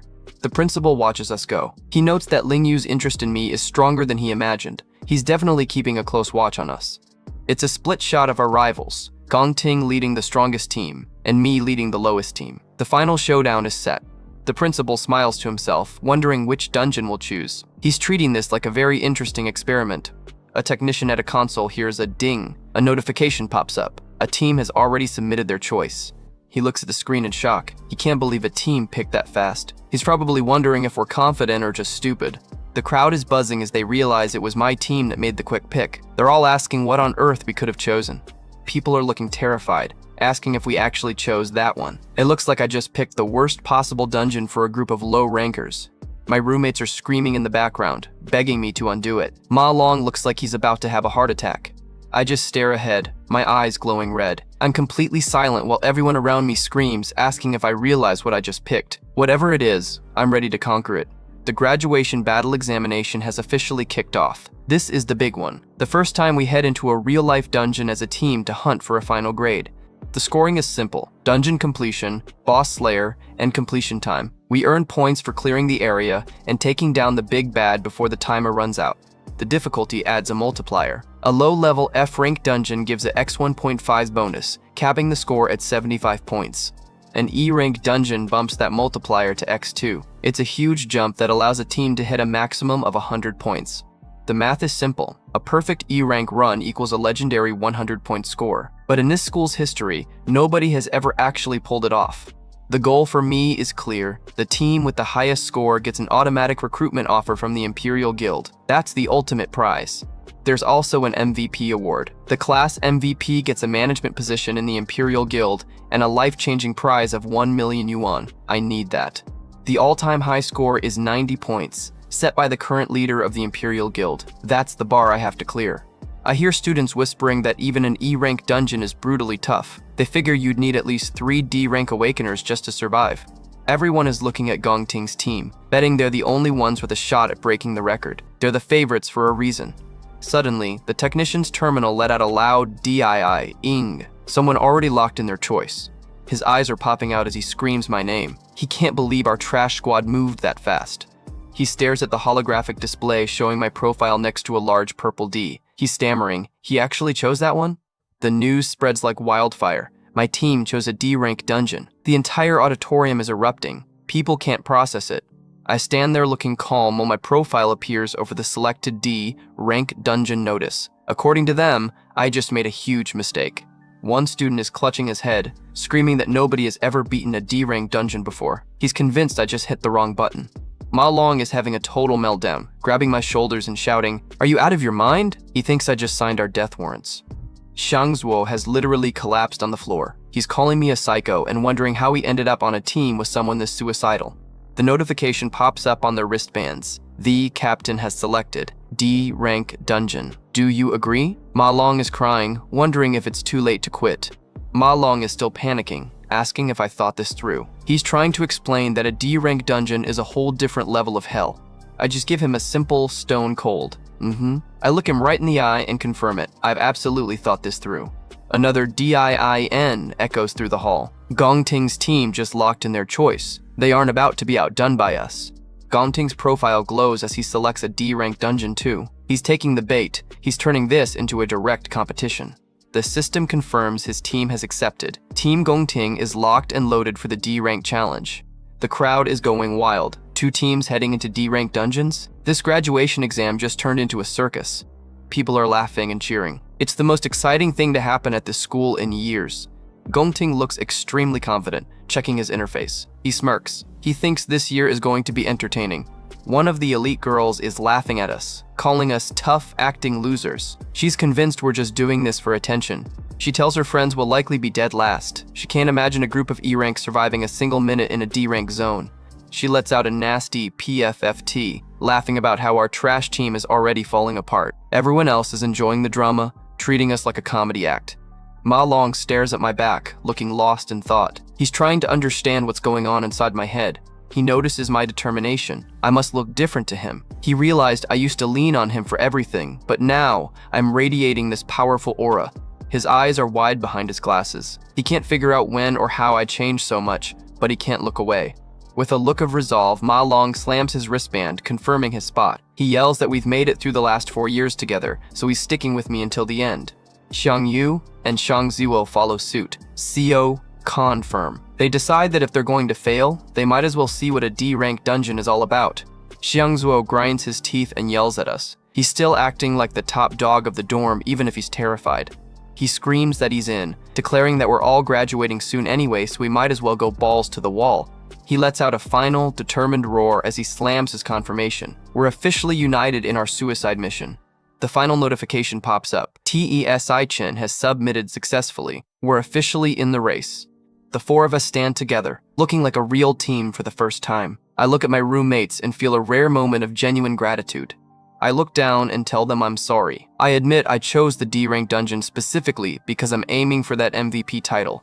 I realize that by chasing my own goal, I'm basically forcing my friends into a death trap. I look truly regretful about the position I've put them in. But then I look up with my piercing red eyes and give them a small smile. So let's aim for the top score together. Gongting is standing alone in the middle of the auditorium, his shadow stretching across the floor. He looks like he's staring down an invisible enemy. He narrows his eyes. I know what he's thinking. That MVP title belongs to him and only him. He's not about to let an upstart like me take his spotlight. He's turned this exam into a personal vendetta. There can only be one strongest student. Lingyi watches us from the stands, her eyes wide with curiosity. She's probably never seen Gongting look so rattled by another student before. She thinks to herself that our battle is finally out in the open. The quiet rivalry has turned into a public war of pride. The principal watches with a proud smile. He's loving the competitive fire I've ignited in the school. Lingyu thinks my choice is overconfident. She admits that even if I'm a C rank, it would be impossible for me to solo a D rank dungeon while carrying 3 E ranks. The multiplier for D rank is x3, making the max score 150 points. I'm not just trying to win, I'm trying to destroy the record. The difficulty of a D rank dungeon is astronomical. Most people think I'm making a foolish gamble. The principal notes that there's only a little over a month left until the examination begins. The school sees us in a chaotic training montage. The general consensus is that it'll be impossible for us to develop the necessary strength in such a short time. We're in the combat simulation room. The timer is counting down. My team is being put through a digital meat grinder, and they look absolutely exhausted.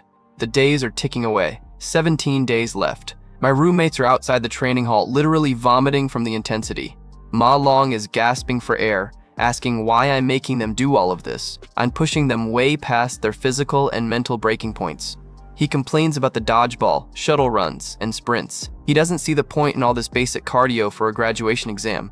I stand there looking as fresh as ever. I know that at this point, it doesn't matter how much they practice elemental abilities in a simulation. I look at my exhausted friends and explain it to them. When the flood of fear from the unknown washes over you, your mind will go blank. I tell them it won't be the theories or some makeshift attack combo that saves them. In that moment, it'll be their instinct. They look at me in shock as I explain we're training to heighten their endurance, explosive power, and reaction speed. I'm turning their bodies into weapons of survival. I admit that the benefits from the school's simulation are marginal. The only true training is an actual dungeon for real battle experience. But then my expression turns dark. Ordinary people like us don't have access to actual dungeons. Only those with status and privilege get to train in the real world. While we're stuck in gym class, the rich kids are out there with glowing swords, getting high-level training. I see Gongting and his elite team standing inside a real training dungeon. They use their status to hoard all the best resources. That's how they stay on top, making sure they keep their positions of power forever. Elites are born with what everyone else spends a lifetime trying to get. It's a rigged system, and the gap is massive. My roommates are starting to feel the pressure, wondering what nobodies like us can do against those monsters. They're scared, and I don't blame them. But I'm not backing down. I tell them that by entering the Imperial Guild, we'll be crossing that social barrier right in front of everyone's eyes. They hang on my every word as I declare that this exam is our one and only chance to surpass the elites. It's all or nothing. This is my best chance to surpass them all as well. I'm promising to do my absolute best to fulfill this promise to my friends. I stare into the distance, my eyes glowing with that red light. I've made a promise, and I'll do whatever it takes. I say it with terrifying resolve. We'll absolutely win. The war for the graduation exam has officially begun. I'm back inside the Tower of Darkness, fighting for my life in the Starfell Wastelands. I'm surrounded by B-rank phantom lions, and this high gravity is making it a nightmare. One of the cats sinks its teeth into my shoulder. BIT. Blood sprays everywhere. The physical toll of this training is really starting to add up. The impact sends me reeling. 10 days left until the final exam. I'm running out of time to build the body I need to survive. Back in the real world, I'm leading my roommates in a grueling campus run. One guy is on his hands and knees wheezing, but I just tell them to keep going for 5 more laps. In the tower, I'm finding my rhythm. I land a massive strike, shattering the ground. I'm training my instincts to react even when my body feels like it weighs a ton. 5-day mark. I'm a blur of motion, my daggers carving through the spectral pride. I look like a completely different person now. 3 days left. I'm doing push-ups with a mountain of weights on my back. My roommates just watch from the sidelines, staring in absolute awe at my strength. 2 days left. I see Gongting standing in a sea of flames. He's clearly been doing some high-level training of his own. Back in the Blood Sea dimension, my purgatory training is done. I stand over the lions as level up flashes. I'm officially level 16. My stats are boosted. 1, D, D, D. The countdown is over. The graduation exam is looming. My face is a mask of pure grit. I'm covered in blood and sweat, my eyes glowing. I mutter that the real battle begins now. I'm ready to show the world what I've been working on. June 17th, 257. Examination day. A little holographic drone greets us. It looks way too cheerful for an event where people might die. I'm gearing up, checking my wristband. I'm focused, like a professional soldier ready to drop into a war zone. We walk together as a team, looking surprisingly capable. My hell training might have actually worked on the roommates too. The announcement echoes. The exam is starting. A massive pillar of green lightning shoots into the sky. The portals are active.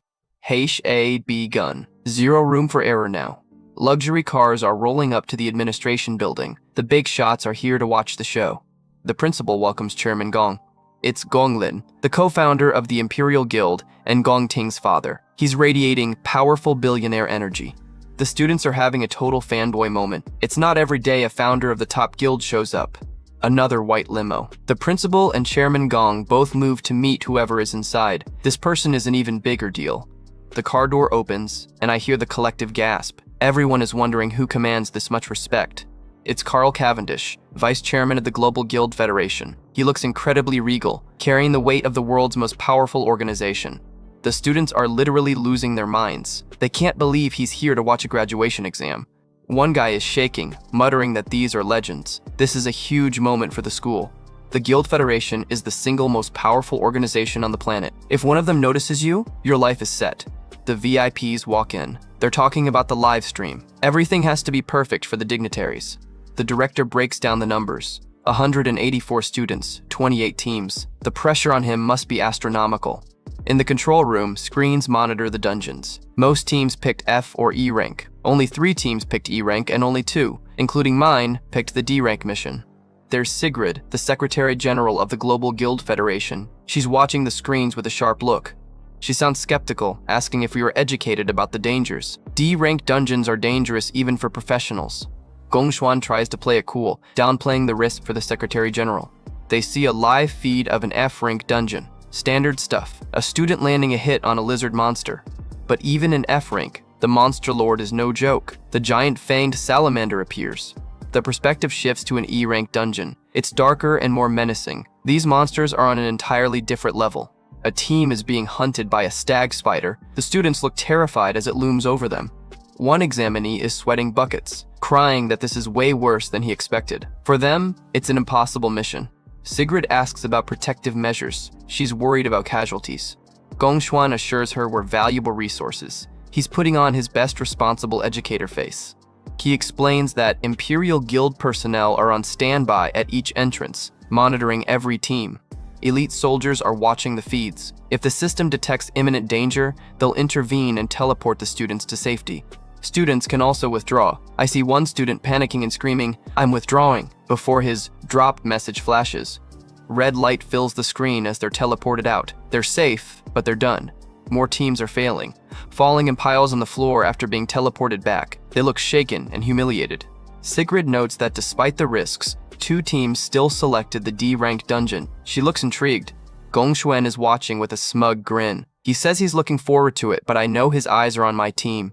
The feed shows Cloudwood Summit, a snowy, fog-covered forest. The director mutters that we'll be withdrawing in no time. He really hates us. I lead my team through the snow. I'm unfazed. I warn everyone to stay on guard against dive attacks. I've seen this before. The monkeys are everywhere, dark silhouettes in the branches. They're speed specialists, a nightmare to track if you're low tier. Suddenly, the trees erupt. A dozen monkeys swoop down. Here it comes! I narrow my eyes, daggers ready as the lead monster dives for my head. I'm not scared. Honestly, I'm bored. The monkeys are a blur of white fur and claws. They're buzzing us like fighter jets, trying to break our formation. Ma Long and the others are scrambling, ducking, and looking completely overwhelmed. They're barely surviving. One of them is on the ground, gasping, I didn't die. He's shocked he dodged a D-rank monster. He probably thinks he's getting better.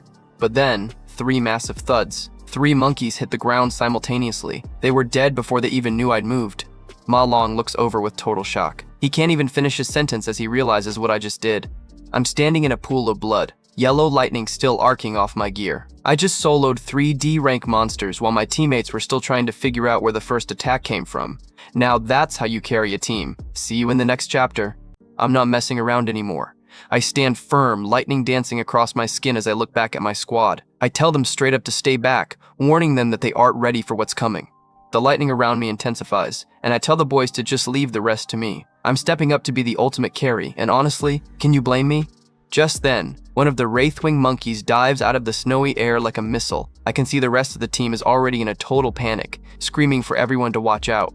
Ma Long gets blasted back by the sheer wind pressure from the attack, slamming hard against a frozen tree. Yeah, this D-rank difficulty is no joke, and I can see the fear is finally starting to set in for them. Staring into the blizzard, Ma Long starts connecting the dots, and then it hits him. I didn't train their reaction speed so they could help me fight. I did it so they wouldn't die in the first 5 minutes. He looks completely stunned by the realization. The physical hell I put them through wasn't a team-building exercise, it was a survival kit. I can tell his pride is taking a massive hit. He starts grumbling about how he's supposed to be the boss of the dorm, hating the fact that he has to rely on me just to make it to graduation. Suddenly, a yellow flash of energy slices through the air, that's me, and a monkey's head goes flying. I'm moving so fast, the monsters are literally falling apart before they can even blink. I'm an absolute blur of violence in the middle of the pack, my fists glowing with electric power. I'm not just defending myself, I'm systematically deleting every monkey that gets close. 2 monkeys shriek as they charge through the snow, looking for an opening. They're fast, but they have no idea they're fighting a human lightning bolt. I zip right through them with a deafening crackle of energy, leaving the monsters in the dust as I clear the area in a fraction of a second.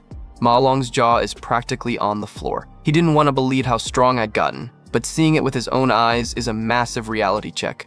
I swing my arm in a wide, electrified arc that trails yellow light everywhere. The raw speed and power I'm putting out is on a completely different level from any other student. You could probably see it in my eyes, glowing with pure intensity. I probably don't even look like a student anymore. I must look like a seasoned warrior who's done this 1,000 times. From a distance, all you can see are multiple flashes of my lightning cutting through the dark, snowy woods. I'm taking on the entire swarm by myself, and the monkeys are getting absolutely wrecked. Ma Long looks down at his own hands, feeling completely useless. I can see it on his face. He's realizing just how far he's been left behind, and the sting to his ego is obvious.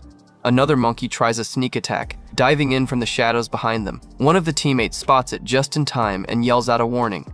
A blur of motion. Someone is finally stepping up to block the strike. It's time to see if all that training I put them through actually paid off.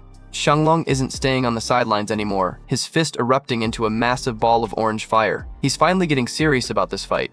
He leaps into the air with a roar, yelling at Ma Long that they can't just act like deadweights. He's tired of being the guy who always needs protecting. The team looks at each other, fire and green energy reflecting in their eyes. They realize that if they want that graduation offer, they have to prove they belong in a D-rank dungeon too. Xianglong lets out a massive battle cry, fire blazing in his eyes. He's going all out, determined to take down at least one of these things himself. Ma Long gets fired up too, shouting that Xianglong is right as green energy begins to swirl around his hand. The squad is finally working together. Ma Long unleashes his skill, Flora Chant, Vine Lock, causing thick, glowing green vines to burst out of the ground to snare the target. The vines whip through the snowy air like snakes, reaching for the agile monkeys in a solid attempt at crowd control. The monkey screeches as it barely avoids getting crushed, the vines smashing into a tree right behind it. These things are incredibly slippery. Ma Long looks panicked as the monster breaks free from his trap almost instantly. He's realizing that a D-rank monster's strength is no joke compared to what they're used to. The glasses guy steps up next, using his cloud chant, Frost Breeze, to send a wave of freezing air at the beast, trying to slow its movement speed so they can actually land a hit. And the plan is working. He yells that he slowed it down and tells Xianglong it's time for a coordinated attack. Ma Long readies a glowing green fist, determined to pin the monster down for good. He's not letting this one get away. They hit the monkey with a perfect combo. The Frost Breeze slows it, and the Vine Lock binds it. The beast is finally stuck in place, roaring in frustration. Xianglong charges up a massive fireball, seeing the opening he's been waiting for. He shouts that he's got it now that the target is completely vulnerable. He lunges forward with a trail of flames following him, screaming for the monster to taste this. He's putting everything he has into this one shot. He calls out his ultimate move, Nuclear Mage Burst Flame Bullet, as a giant, concentrated sphere of fire forms between his palms. The fireball hits the trapped monkey dead center, creating a massive explosion of orange and white light. The impact is so big it clears the snow for meters around. The monkey is caught right in the middle of the inferno, screaming as the flames char its fur. That has got to hurt. But Xianglong is shocked to see the monkey is still standing after that blast. He can't believe how tanky a D-rank monster actually is. The scorched monster lunges out of the smoke, looking even more terrifying than before. It's a total nightmare scenario for these students. I see Xianglong's face as he yells that this is his final attack. He looks completely exhausted but is determined to finish the job. He unleashes the Converged Burst Flame Bullet, and a massive pillar of fire incinerates everything. It's a literal nuke that lights up the entire forest. The exam drone floats over the charred crater, confirming the kill. A voice announces they successfully killed a ghost bat monkey. They actually did it. The 3 teammates collapse into the snow, gasping for air but absolutely hyped. They can't believe they actually took down a D-rank monster as a squad. I'm watching them from a distance, looking as calm as ever. One of the guys shouts out to me, asking if I saw their supposed piece of cake victory.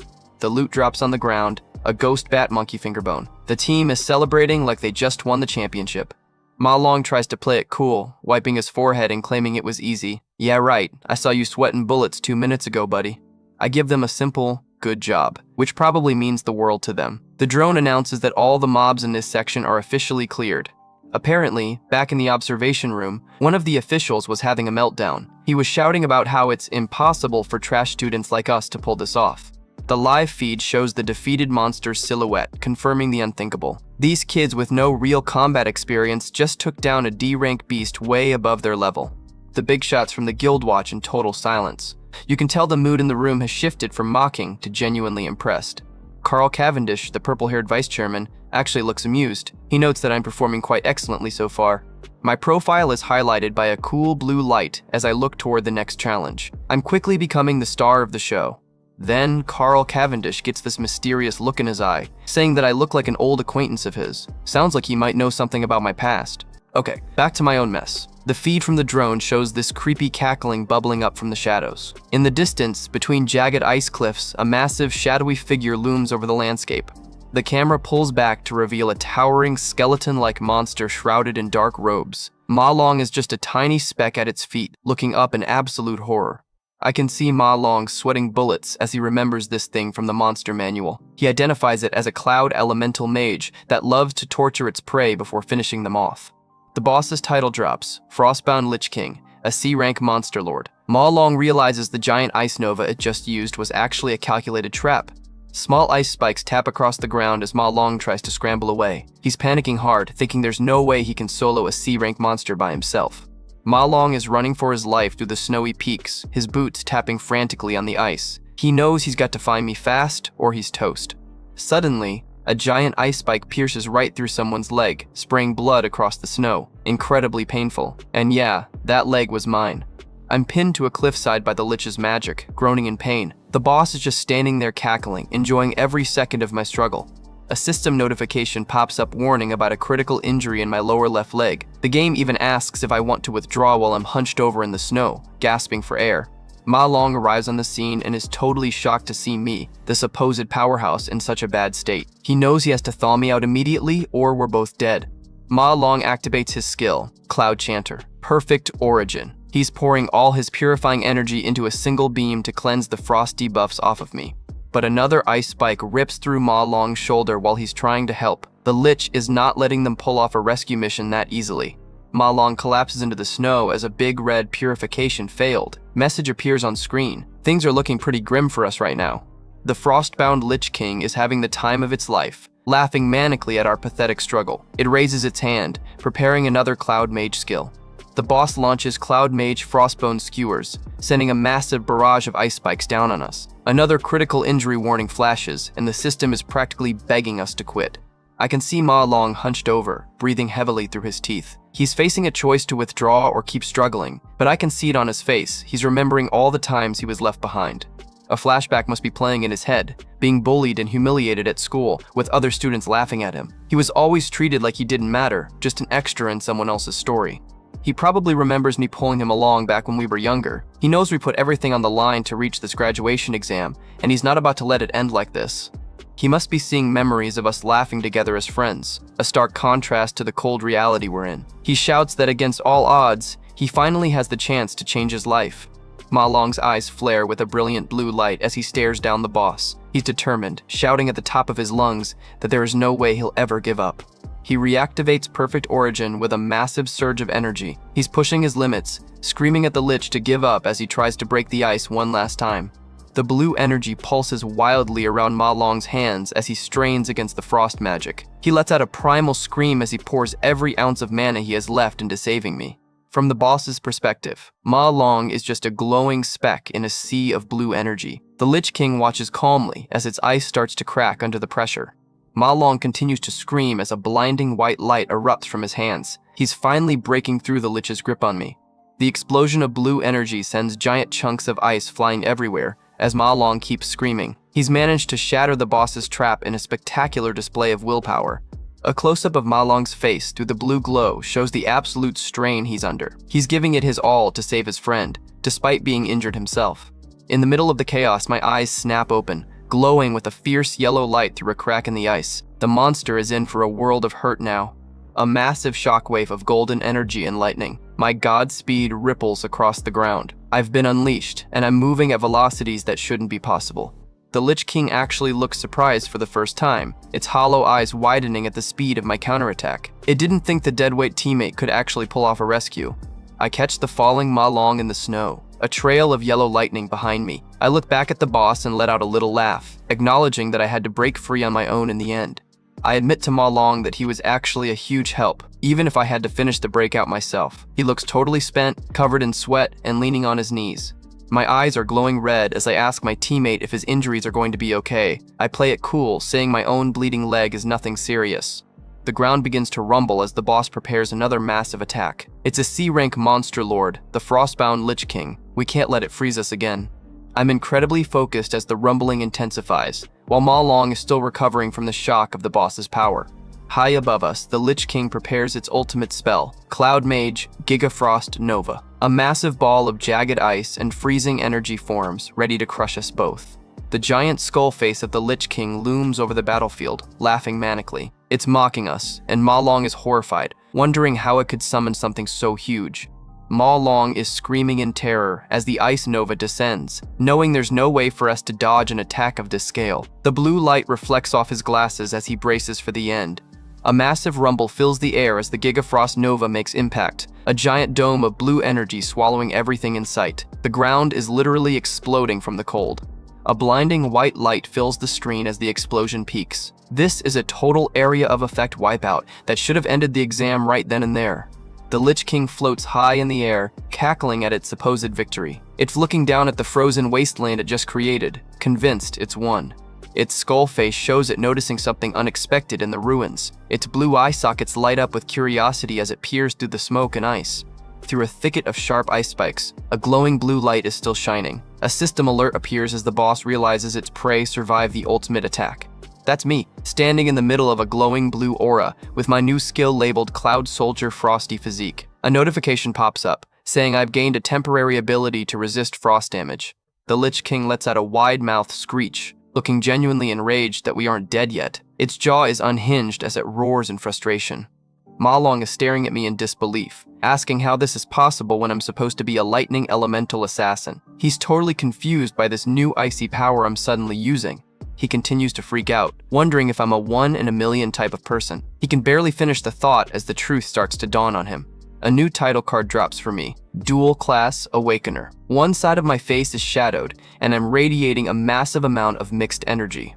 A loading bar appears on screen, signaling a class change, while I'm surrounded by pink and blue lightning. I apologize to my team. I misjudged the situation and put them in danger. I look down at my fist as pink lightning crackles around it. I say that ends now, and a message below me confirms the class change is complete. The final transformation is revealed. I'm an abyssal fiend now. I stand tall with a massive pink energy blade, telling the boss I'll finish this right away. I can see Ma Long absolutely losing his mind in the background. He's just staring at me with wide eyes, sweat pouring down his face. The guy is completely shocked by the raw power coming off me right now. Then a helpful little screen pops up explaining just how rare this is. Apparently, you only get one class, but there's a 1 in a million chance for an Awakener to pull 2. The screen shows golden symbols for different classes circling a figure, highlighting the lightning and dark icons. These legendary outliers, they're known across the world as dual classers. And get this, across the entire planet, there are less than 10 of these people known to exist. Once a dual classer is found, every major guild on the map starts throwing money at them just to get them to join. Ma Long is still glitching out over there. He's realizing that I'm not just strong, I'm a literal miracle. The fact that he's standing next to one of the 10 rarest people on Earth is clearly blowing his mind. We get a side-by-side of my two distinct powers. On top, there's my usual yellow lightning, and on the bottom, I'm radiating this cold blue abyssal energy. I stand with my back to them, holding a massive energy blade that's crackling with pink lightning. My strength stats are literally hitting the ceiling as I get ready to swing. A close-up of my face shows my focus as my stats max out. My stamina and strength are off the charts. At this point, I'm a walking cheat code in this dungeon. The ground erupts in a massive pillar of blue and pink energy as my attack makes contact. The sheer force of the impact creates a giant explosion that shakes the whole area. I'm moving so fast, I'm just a blur of pink light slicing through the air, absolutely dismantling the monster and leaving streaks of energy everywhere I go. Ma Long is just trying to stay conscious. He's thinking that the crushing aura from the monster earlier was nothing compared to the pressure I'm putting out now. The guy is legitimately terrified of his own friend. The Lich King's skull face is caught in a purple glow as it lets out this pathetic little screech. It's completely helpless under the weight of my new power. I activate my triple calamity overload mode and deliver a series of slashes so fast they look like a single web of pink light. The monster is basically getting erased from existence. A massive explosion of white and blue energy clears the field as the Lich King finally disintegrates. I'm just standing calmly in the crater, like I barely broke a sweat. The victory screen pops up. I've leveled up to 17 and scored some sweet loot, the Frostbound Skewer's weapon. Not bad. Ma Long is still shaking as he looks at the massive skull remains of the C-rank monster lord. He can't believe I just one-shotted something that was supposed to be a final boss. I turn back with my usual bored expression and remind Ma Long that our other two teammates are still frozen solid. He realizes he totally forgot about them while he was watching the show. Ma Long starts sprinting toward the frozen guys, screaming for them to hang in there. Meanwhile, I stay behind to deal with the remains of the boss. A Devour notification pops up over the Lich King's corpse. I'm not just leaving the body, I'm going to use my special ability to absorb its essence. I reach out my hand, and a sinister red light begins to glow as the devouring process starts. A low humming sound fills the air as the energy begins to transfer. The Lich King's spectral form is pulled into my body in a swirl of white and red energy. A loading bar shows the devouring is nearly finished. A close-up on my fist shows lightning zapping between my fingers. I can feel the new power surging through my veins, and it feels like a perfect fit. The screen confirms the devouring is complete, and I've gained a whole new class called Cloud Mage. I'm literally collecting classes like trading cards at this point. I look down, my eyes glowing red. This is the first time I'd ever gained a class outside of the usual dream realm. I'm becoming something this world has never seen before. I stand alone in the snowy wasteland, thinking about how my abilities might have been caught on the RoboCam. I'm really hoping the ice nova from earlier blocked the view so I can keep my secrets. My body starts to buzz with yellow glitch lines as my stats update. It feels like my soul is literally being rewritten to handle this massive power increase. Another level up screen appears, showing my Lightning Assassin class has hit 100%. I've gained 11 stat points to distribute however I want. Talk about a glow up. I look a bit confused as a star icon appears next to my rank. I'm still trying to figure out all the perks of being a dual classer. The scene cuts away to Team Gongting, and they are having a very bad day. They're facing off against a massive green vine dragon monster that looks way above their pay grade. One of his teammates with glowing purple fists is struggling to hold the beast back, yelling that he can't keep it up. They're all realizing that a D-rank boss is no joke. A guy with blonde hair tries to zap the monster with lightning, but it doesn't even flinch. He grumbles that the thing is way too tanky to take down with normal attacks. The green dragon just roars, lightning crackling harmlessly around its open mouth. It's clear that Gongting's team is in way over their heads here. The monster slams its massive tail down with a loud bang, sending the teammates flying. The purple energy barriers are shattered as the beast breaks free. Two of the guys are cowering on the ground, terrified. They've never faced anything this strong during their training, and they have no idea what to do now. One of them yells out that Gongting is their only hope. We see their blonde leader standing firm, looking ready to step up and save his squad. Gongting starts charging up his ultimate power. His stats skyrocket in a column of fire, his strength and elemental power surging to their limits. His eyes are glowing with a fierce red light as he prepares his strike. He mutters that this is enough power to end the fight right now. He launches himself forward like a meteor, leaving a massive trail of fire and smoke behind him as he hits the dragon with a loud rush of energy that lights up the entire forest. With a sharp slicing sound, he cuts straight through the dragon monster's head. He's moving so fast the beast doesn't even have time to scream before it's over. Gongting yells for the beast to split as he delivers the final blow. He looks like a true flame warrior, completely focused on the kill. A blinding explosion of orange and white light fills the panel as his attack connects. The sheer heat from the blast is clearing the snow for miles around. He calls out his ultimate move, the Sorrow Blade Burst. A massive pillar of fire erupts into the sky, completely incinerating what's left of the dragon. His team is absolutely hyped, cheering for their president and calling him a legend. Gongting looks pretty satisfied with himself, just standing there calmly while they celebrate. The clear time flashes on the screen, 35 minutes. They cleared a D-rank dungeon in record time, and Gongting is laughing about how no one will ever beat that. The squad is celebrating their perfect score of 150 points. They think they've set a new school record that's going to stand forever. Against a black screen, someone yells for everyone to hurry up. They're all dying to get back and check out the final scores on the leaderboard.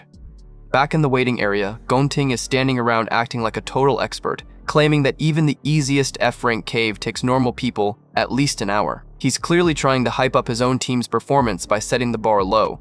He starts laughing his head off at all the students sitting around. In his mind, anyone back this early has to be trash who gave up and forfeited because the dungeon was too hard. I see one of the students looking absolutely traumatized, clutching his head and begging monsters not to kill him. His teammate is trying to talk him down, reminding him that they've been out of that nightmare for a while. The girl next to him is literally in tears, shivering as she remembers how terrifying the monsters were. It looks like the Devil's Cave really lived up to its name for the average student. Gongting spots my group across the hall and just lets out a smug little chuckle. He's already written us off as failures before even seeing our scores. He assumes my gang chickened out and bailed early, just like he expected. Meanwhile, I'm just leaning against the wall, probably looking bored while my teammates huddle together for warmth. We get a close-up of that annoying smirk on Gongting's face. This guy is practically begging for a reality check, and you just know it's coming. He calls out to me with some condescending greeting, but I don't even flinch. I just look right through him with my red eyes like he isn't even there. Gongting keeps the trash talk going, mocking us for not finishing the assessment and asking where all that tough guy energy went. He's really enjoying himself way too much. Then Gongting's father, the guildmaster, tells him to pipe down and come back. It looks like the adults have noticed something the kids haven't yet. The mood in the room shifts instantly as the big shots enter. Someone calls out that the vice chairman is here and they need to go greet him right now. I hear hands clapping, setting the stage for a major announcement. A voice calls the recent performance brilliant. It's Carl Cavendish, the purple-haired vice chairman, and he's the one clapping. He looks genuinely impressed, claiming they truly witnessed an outstanding performance today. The officials walk down the center of the hall as the students part like the Red Sea. Everyone is holding their breath to see who the VIPs are going to talk to first.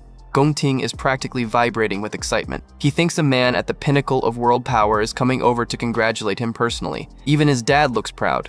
He's already reaching out his hand for a handshake, convinced this is his big movie moment. He's got that main character energy turned up to 11.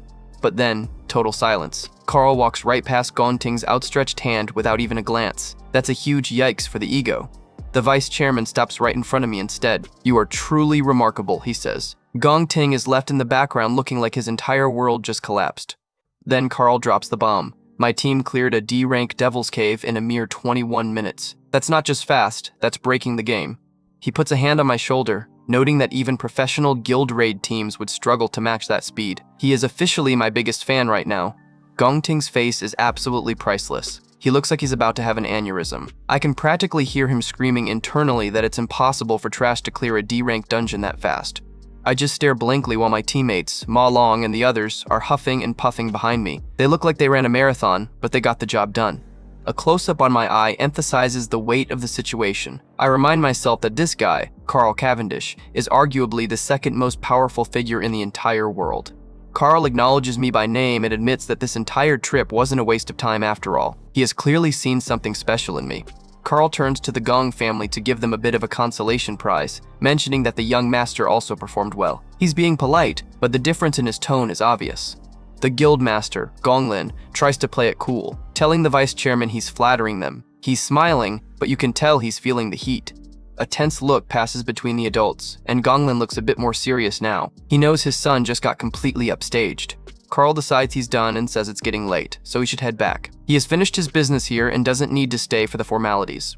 As he walks away, he thinks to himself that the principal really hit the jackpot this time. He calls me and Gongting a pair of prodigies rarely seen in a millennium. The official with the mustache steps up next, sweating a little as he prepares to announce the final results. He notes that since there's a tie for a perfect score, things are going to be a bit different. My team starts losing their minds, screaming with pure joy. Both our teams are officially eligible to join the legendary Empire Guild. Gongting is just standing there in shock, staring into space while his teammates celebrate in the background. His brain is definitely still stuck on that 21-minute time. The official adds that both captains will be granted core management positions. Plus, we're going to split a massive $1 million MVP prize money equally. We get a split screen of me and my rival, and the tension is thick enough to cut with a knife. Neither of us looks particularly happy about sharing the spotlight. I'm doing some quick math in my head and starting to feel stressed. 500,000? That won't be enough to pay back the million I promised Ching Ji within the month. Suddenly, a voice rings out through the hall. There can only be one champion. Everyone turns to see who's making a scene. It's Gongting, and he looks like he's out for blood. He demands a one-on-one tiebreaker match with me, right then and there. The entire room goes silent with shock. Even Gongting's dad looks like he can't believe what he's hearing. This kid really does not know when to quit. The official tries to talk some sense into him, but Gongting isn't listening. He's dead set on proving he's the best, no matter what. Gongting is fuming. He's thinking that a tie is just a perfect outcome for the school, but not for him. He knows I'm usually too lazy to agree to extra work, so he's trying to bait me. I interrupt him with a very direct question. Do I get to keep the entire $1 million if I win? The official literally spits out his tea in shock. Gongting doesn't hesitate for a second. If you can win, you can take it all, he says. He's so confident in his own power that he's willing to bet everything. The vice chairman is watching from the sidelines and actually looks amused. He's finding this turn of events very interesting indeed. A wide shot shows the two of us standing on the platform, facing each other for the final showdown. Carl notes that the performance hasn't ended just yet. We're standing inches apart, the air practically humming with energy. I look him dead in the eye and ask, how are we going to settle this? I'm in his office, and Qingji looks impressed with my latest stunt. He admits he knew I was strong enough to hit first place, but he didn't expect me to completely shatter the record with a perfect score. He tells me I'm all over the news right now, and that backing me was a very wise decision. He's so hyped that he tells me not to worry about paying back that 1.5 million debt. He'll just consider it an investment. I just sit there, looking stoic as ever, not even cracking a smile at the offer of free money. I've got that main character energy going, just staring into the distance while holding my drink. I turn down the freebie immediately, my eyes glowing with that intense red light. I've got too much pride for that. A debt is a debt, I state. I absolutely must repay it. Qingji looks genuinely surprised by my refusal as the mood shifts. I get straight to the point, telling him I actually came here today to lay out two specific things. First up, I need a 1-week extension on my repayment deadline. Since the assessment ended in a tie, I walked away with $500,000 less than I planned for, and I'm not about to let my finances fall apart over a tiebreaker. We get a split view of me and my rival, Gongting, from our confrontation earlier. I explain that I'm taking on a one-on-one tiebreaker in a wild devil's cave outside the school next week to settle the score once and for all. Qingji's jaw practically hits the floor when he hears the location. He shouts in disbelief, asking why on earth two students would willingly walk into a wild devil's cave instead of a controlled arena. He warns me that neither of us has professional guild training yet, making a wild cave a suicide mission. But I'm stone cold. I tell him not to worry, because once I win, I'll have the rest of the cash. To sweeten the deal for the extension, I offer to give Qingji all the materials I harvest from the cave as interest. I'm basically betting my life that I'll come out on top with a bag full of loot. Qingji adjusts his glasses, looking completely baffled by my lack of fear. He realizes I'm not even thinking about the danger, only the debt and the interest. He thinks I'm truly extraordinary in a terrifying way. I take a sip of my water, looking like I'm about to drop some even bigger news. I tell him there's something even more important. I came to see him for today. My expression remains unreadable, but you can feel the weight of whatever I'm about to say. I'm looking at Qingji with a gaze that says I'm finished playing games. Qingji looks back, his eyes narrowing behind his glasses as he tries to read me. The tension in the office is thick enough to cut with a knife. I open my mouth to deliver the real reason for my visit, my face partially shadowed. Whatever this secret is, it's clearly bigger than just a dungeon tiebreaker. A bead of sweat rolls down Qingji's face as the silence stretches out. He's usually the one in control, but right now, he's totally at the mercy of my words. A close-up on my mouth as I finally speak. I drop a bombshell that leaves Qingji speechless. It's the kind of reveal that changes the entire trajectory of the story. Qingji is left standing there in total shock, unable to even form a response. He looks like his entire worldview just got flipped upside down in a single sentence. The scene cuts to June 17th at Kingshui Middle School, where the atmosphere is way more cheerful. The sun is shining over the campus as the school day finally comes to an end. My sister, Xiaoyun, is jumping for joy, celebrating the fact that the final exams are finally over. She's all smiles, looking like a typical student ready to enjoy the start of summer vacation. She walks through the hallway checking her phone, thinking about how her vacation is officially starting. She's got that relaxed vibe of someone who just survived a brutal study session. Suddenly, her expression shifts as she remembers something important. She stops in her tracks, realizing that today isn't just a normal day for our family. She looks at her phone wallpaper, which is a cute photo of her and me. She realizes it's the day of my big graduation assessment and starts to worry. She's flashing back to 4 years ago. A younger me is ecstatic, holding up an admission letter. I was cheering because National Awakener University accepted me, and my potential was finally detected. A young Xiao Yun looks at me with stars in her eyes, asking if this means I'm really going to be an awakener just like our mom and dad. It was a touching moment of pure sibling pride. I was full of hope back then. I told her I could join a top guild and make tons of money to give her a better life. I was determined to be the provider for our small family. My eyes were glowing with a different kind of determination as I added that maybe I'd even be able to uncover the truth behind our parents' mysterious disappearance. I was fighting for more than just a career. Xiao Yun was my biggest cheerleader, telling me I was the absolute best and would definitely become an incredible awakener. Little did she know how hard the journey would actually be. She must be remembering that day recently, when the vibe was much darker. I was just sitting at a table, looking depressed, lamenting being a senior and still not having awakened my powers. She looked at me with concern, but I tried to force a smile, telling her it was totally fine. I was clearly trying to hide my own pain to keep her spirits up. I laughed it off, saying I just needed to keep working hard. But behind that smile, I was absolutely devastated by my lack of progress. The sibling photo on her phone is a reminder that while everyone else was awakening, I was the only one left behind. I worked harder than anyone, but still failed to manifest. Back in the present, Xiaoyun looks at her phone with a sad expression. She's thinking about how lonely I must have felt watching everyone else move forward while I stood still, hiding my feelings the whole time. A classmate calls out to her, snapping her out of her thoughts. Xiaoyun looks startled as her friend runs up with some major news that's buzzing around the school. The friend is gasping for air, asking if she heard the news about National Awakener University producing 2 incredible genius graduates this year. She has no idea she's talking to the sister of one of them. We see the headlines about the twin geniuses who led their teams to perfect scores. The vice chairman's praise is all over the news, and it looks like Gongcheng County is about to become famous. Her friend asks Xiao Yun if her brother goes to that university too, curious if he knows the celebrities. Xiao Yun just gives a vague response while trying to process the news. Suddenly, a stylish guy with pink hair and a white hoodie approaches them. He gives a smooth greeting, and the girls look completely caught off guard. The guy, Jin Duoxin, is apparently the school idol. He tells Xiao Yun he booked a private penthouse room at the Zifeng building and expects her to be free at 8 in the evening. A very pushy invitation. Xiao Yun keeps her head down, her face shadowed. Her friend is losing her mind, whispering and wondering when Xiao Yun even met the most popular guy in school. Instead of answering, Xiao Yun just starts walking away as fast as she can. Her friend is left scrambling to keep up, shouting and asking why she is suddenly in such a huge rush. Jin Duoxin is left standing there, looking genuinely confused as Xiao Yun ignores him completely. She's got way more important things on her mind than a date with the school idol. She's imagining the scene at my university, where everyone is celebrating the geniuses while I'm sitting in the corner, feeling like a failure for not awakening. Her heart is breaking for me. She starts tearing up, thinking she needs to hurry home and make a huge feast to cheer me up after a presumably terrible assessment day. She really is the best sister ever.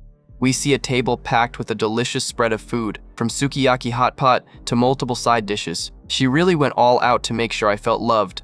It's now the night of June 17th at our rented apartment. The lights are on as we sit down for dinner, unaware of the bombshell that's about to drop. I look at the feast with my eyes wide, asking how she even had time to make all this. I look completely exhausted from my day, but I'm clearly touched by the gesture. We dig into the sukiyaki, and Xiao Yun notes how amazing it smells. The mood is cozy and warm, a rare, peaceful moment for the two of us. The evening news comes on in the background, reporting on the conclusion of the graduation assessment. Xiao Yun tries not to pay attention to it.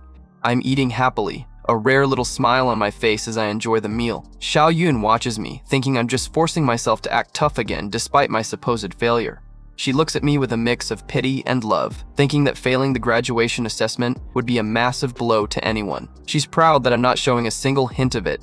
The news anchor continues, reporting on the highly rare dual champion outcome. 2 genius students are being hailed as the twin geniuses of the year. Carl Cavendish is shown on the TV screen, surrounded by microphones. The report says he highly praised the assessment and specifically singled out one team leader for greatness. The anchor says the name, Student Si Chen. Xiao Yun's jaw drops as she stares at the TV screen, the pieces finally starting to fall into place. Xiao Yun freezes in her chair, her chopsticks mid-air. She looks like her entire reality just got shattered, realizing that her failure brother is actually the national superstar everyone is talking about. A close-up on her face shows her in total shock, her eyes wide as my name echoes in her head. She can't believe I kept something this massive a secret from her. Cut to a dark, ominous room where a whip is lying on a blood-stained floor. A voice calls out that the stage was set specifically for someone. It looks like a total torture chamber. Gonglin is standing over someone, his shadow looming large in the blue-lit room. He's holding a whip, and it's clear that a very brutal performance review just took place. Gonglin adjusts his glasses, his face set in a cold, heartless expression. He's yelling that the performance was botched, clearly disgusted by the result of the graduation exam. Gongting is kneeling on the floor, covered in blood and gasping for air. His father is berating him, shouting that he didn't win and instead lost to some no-name brat like me. This guy is a monster. Gonglin tells his son that from now on he doesn't get to make his own decisions. He has already arranged everything for our combat tiebreaker next week, and he's not taking no for an answer. Gongting looks down, his face hidden in shadow as he trembles. He's trapped between his father's cruelty and his own failure, and you could almost feel the desperation coming off him. Gonglin's eyes are filled with a dangerous, fanatical intensity. He declares that first place can only belong to the Gong family by any means necessary, setting the stage for a very dark showdown. I'm standing alone on a desolate, snowy landscape, staring down a pack of predators. I note how 2 lionesses always try to corner me in close combat while 2 more hang back, waiting for a mistake. The squad consists of 3 spectral, purple lionesses and their leader, a pink-maned lion king. The king is playing it safe, keeping the maximum distance between himself and me. My eyes are glowing with a fierce yellow light as I analyze the boss's cowardice. Despite being the lord of this floor, this overgrown cat refuses to get its paws dirty. Lightning begins to crackle around me as I prepare to charge. I realize this Lion King has some seriously weird abilities because every time I spot a tiny opening, things get complicated. I lunge forward with a massive slash of golden energy, but I hit nothing but cold air. The boss vanishes instantly, leaving a purple star-shaped spark behind. I look back over my shoulder, annoyed by the trickery. The Lion King didn't just dodge, it teleported right next to the lioness that was standing furthest away from me.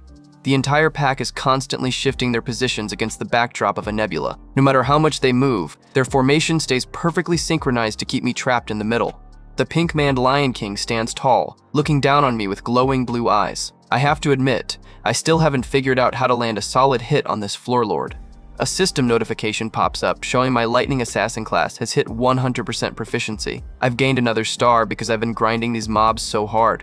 I check my cards, showing off my classes like the Abyssal Fiend. I look at my stats and see my speed is sitting at a whopping 740. I'm basically light speed. I start walking toward the spectral cats again, determined to find a way through. I know the gap is huge, but giving up is not an option for me.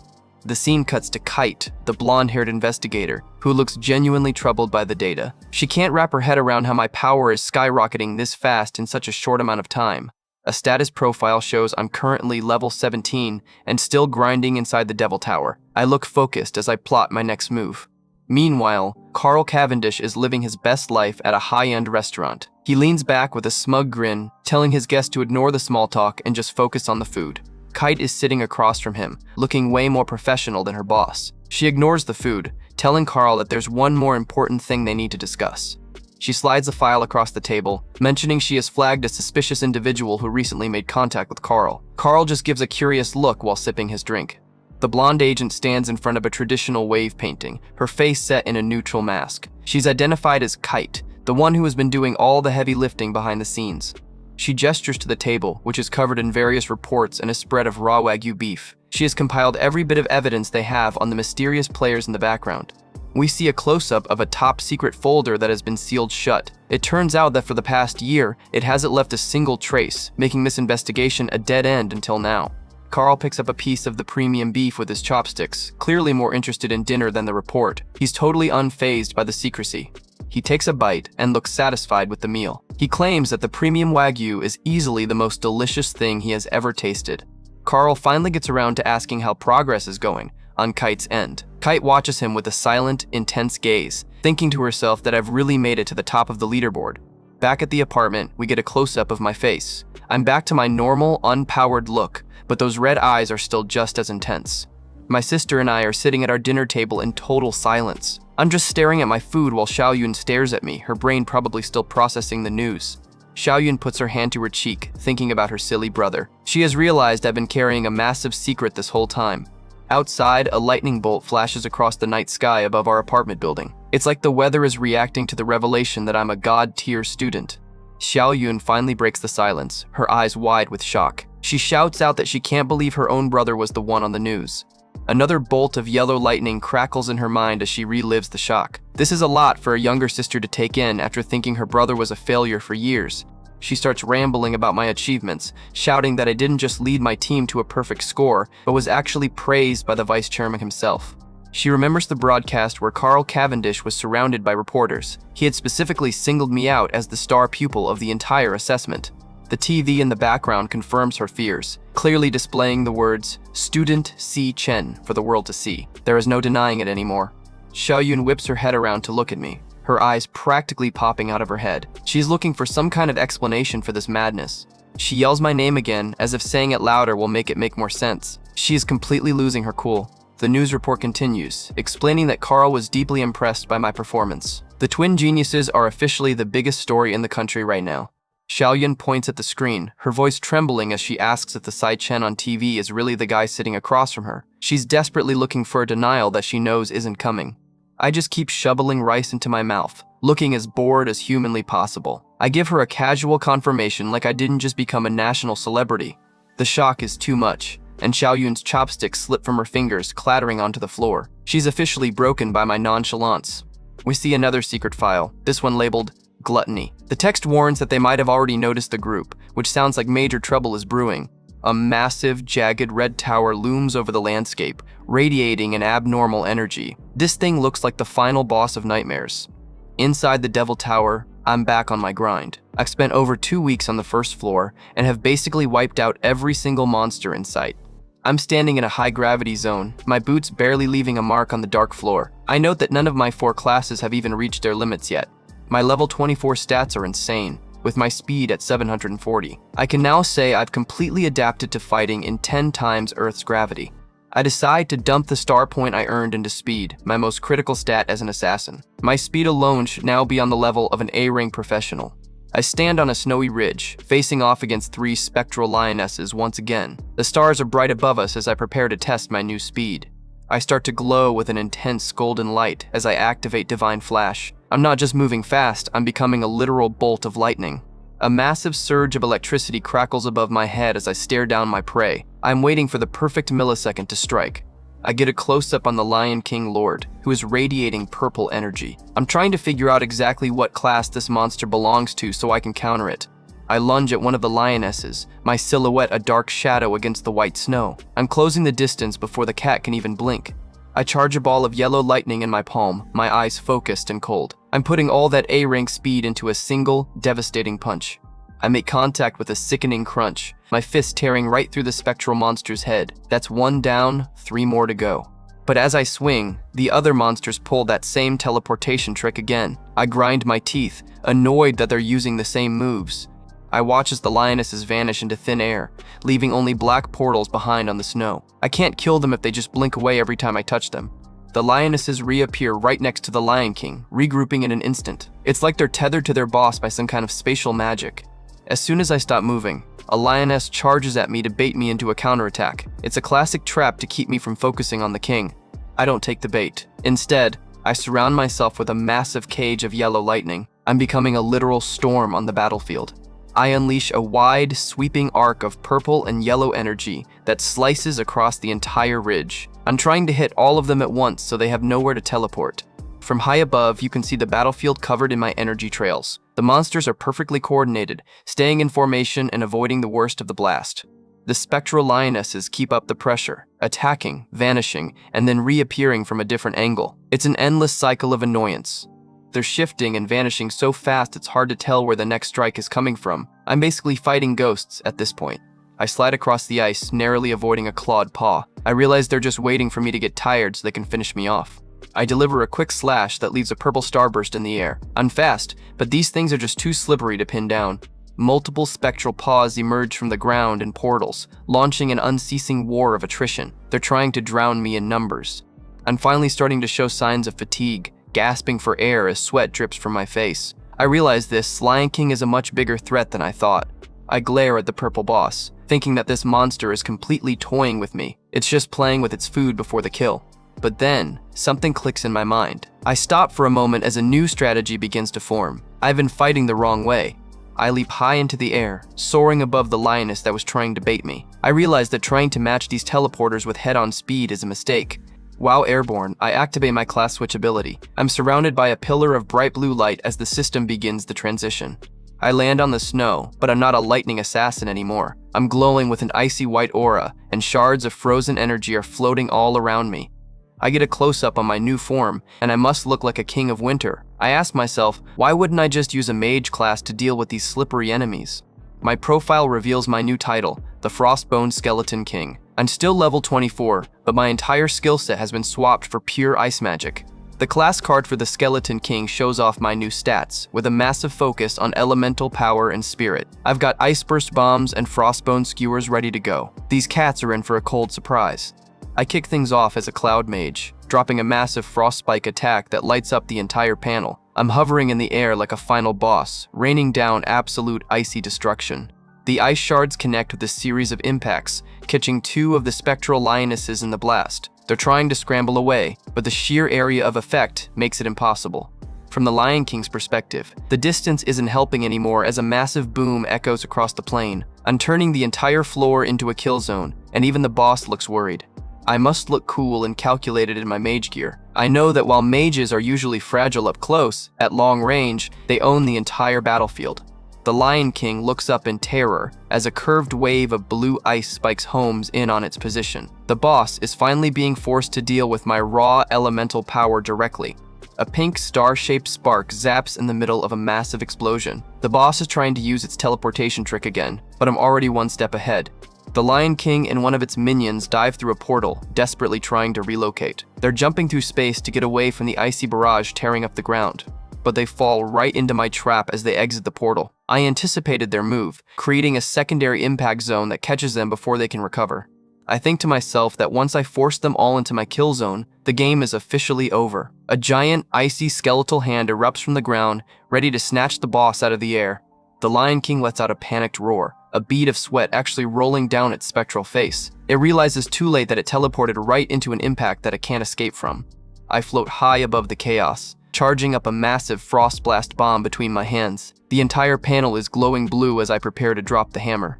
My eyes are glowing bright blue as I stare down my prey. There isn't a single corner left to hide in, I declare. I must look like an absolute menace, and the boss knows it's done for.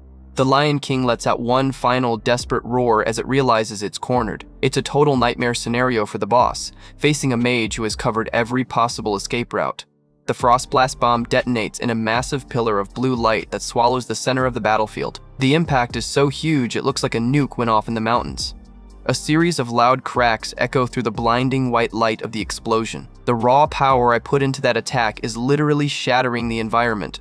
As the smoke clears, the Lion King and its minions are completely frozen solid in jagged pillars of ice. Crack lines spiderweb across the frost as the monsters are neutralized. I'm not done yet. I initiate another class switch in a swirl of pink and white energy. I'm rotating through my abilities like a pro to finish the job. I reappear in my assassin gear, my eyes glowing with an intense blue flame. I strike a pose and declare that the fight on the first floor is officially over. A close-up on my face shows me looking terrifying with those glowing eyes and sharp teeth. I'm fully embracing those abyssal fiend vibes as I prepare to collect my rewards. A title card drops from my Stellar Warrior mode, specifically the Triple Cataclysm Crushing mode. The background is a mix of pink energy slashes that look like they could cut through reality. With a massive rush of wind, I deliver a final vertical energy slash that tears right through the frozen boss. I'm putting an exclamation point on this victory. The remains of the frozen lionesses and the boss begin to disintegrate into dark smoke. I stand in the middle of the carnage, the wind whipping my coat as my enemies fade away. The ice shards fall and fade into nothingness, leaving the battlefield empty. It's a clean sweep, and I didn't even take a scratch in the final phase. I stand alone on the snowy plain, my energy blade slowly dissipating into pink embers. I feel calm and ready for whatever the second floor is going to throw at me. The victory screen pops up. I've hit level 24, and the loot is looking good. Major experience and new items for my collection. The corpse of the Lion King is highlighted with a notification that it can be devoured. I'm not about to let all that boss essence go to waste. I stand over the remains as a buzz of energy starts to fill the air. I'm glowing with a white light, feeling like a predator about to feast on its prey's power. "What's your class?" I demand, as my hands glow with that devouring light. I'm analyzing the power to see how it can help me grow even stronger. The devouring process continues with a series of buzzing sounds as the purple essence is pulled into me. Dark, swirling energy surrounds me as the transfer reaches its peak. I'm completely enveloped in red and black energy, looking like a demon as I absorb the Floor Lord's strength. I'm literally a human vacuum for monster stats. I clench my fist, which is radiating a fierce pink glow. I can feel the massive power surge from devouring a boss-level entity. The boss's true identity is revealed, a phantom mane Lion King, a level 17 stellar tamer. It had skills like Stellar Pact and Stellar Warp, which explains the teleportation. I look at my hand, realizing I've never seen a class like Tamer before. It explains why the boss was so focused on staying back and letting its contracted beasts do the work. I look over at where the spectral lionesses were. They were just puppets. The Lion King's own stats were actually pretty bad, which is why it spent the whole fight hiding behind its minions. I have to admit that teleportation ability is genuinely good. It's a top-tier mobility skill that allowed the boss to survive as long as it did. I read through the Stellar Pact details, finding it interesting that beast contracting hinges entirely on intimidation. Basically, if you aren't scary enough, you aren't getting a pet. Suddenly, the snowy environment begins to shift with a loud rush of air. I notice that something about the floor is changing now that I've defeated the Lord. The snow disappears, replaced by a vast orange desert filled with sand dunes. I look around, wondering if this is what the first floor was actually supposed to look like. I call it an absolute wasteland. I'm looking at a massive set of bleached monster bones lying in the sand, wondering what kind of battle could have left the place looking this dead. I spot something glowing in the distance with a faint clicking sound. A pillar of orange light is rising from the dunes, marking a major milestone in my progress. The door to the second floor has finally opened, appearing as a swirling vortex of orange energy. I've officially cleared the first hurdle of the tower. Suddenly, a pair of glowing purple eyes appears in the shadows. A low growl echoes through the silence. I'm not as alone as I thought. I hear a swishing sound behind me and whip my head around, my red eyes narrowing. I'm immediately back in combat mode, ready for a sneak attack. I look toward a set of ribcage bones in the sand where another growl is coming from. Something small is hiding in the shade, watching me. To my surprise, it's a tiny white lion cub with big pink eyes, but it's wrapped in heavy purple chains. It looks like it's been imprisoned here under the bones for a long time. My eyes glow yellow with shock. There's one little lion left? I wonder if this is the last surviving member of the pack I just wiped out. Lightning zaps around my hand as I reach toward the cub. The Lion King is dead, but this one didn't vanish. That must mean it wasn't one of the boss's contracted beasts. I stand over the cub, looking down at the heavy chains. I'm putting the pieces together. The Lion King might have been a jailer rather than a leader to this little guy. I see the stellar chains wrapped all around it. Was the Lion King the one who locked you here? I ask. The cub just glares back with those intense purple eyes. My expression softens for a split second as I look at the trapped creature. I'm a cold-blooded killer in the dungeon, but even I have a soft spot for an underdog. The cub lets out a tiny snarl, looking more scared than dangerous. It's trapped in a cage of bones and chains with nowhere left to go.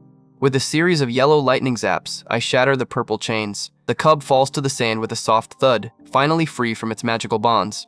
I turn away, looking over my shoulder at the cub. I'm giving you back your freedom, I tell it. I guess I'm playing the hero for once. This desert was likely its home. It was forced to watch everyone it knew die and everything it loved get destroyed. That's a heavy backstory for such a small creature. I give a rare, small smile. I know exactly how that feeling of loss feels, I tell the cub, relating my own tragic past to this monster. The cub looks up at me with those massive, glowing pink eyes, looking completely confused. It has never known kindness from a human before, and it doesn't know what to make of its savior. Stay alive and keep going, I tell it as I start walking toward the second floor portal. My business here is finished, and I'm ready for the next challenge. Suddenly, a high-pitched chime fills the air, and a purple sound wave graphic appears. I stop in my tracks, surprised by the sudden system alert. A pink notification for a beast contract request pops up. The cub is actually initiating a contract with me, offering a 100% success rate and 2 unlocked passive skills. I look back at the little lion with a curious expression. I wasn't expecting to walk away from the first floor with a permanent companion. The screen officially asks if I accept the contract. The little Lion King, Leo, is sitting there looking as cute as possible, waiting for me to make it official. It's hard to say no to that face.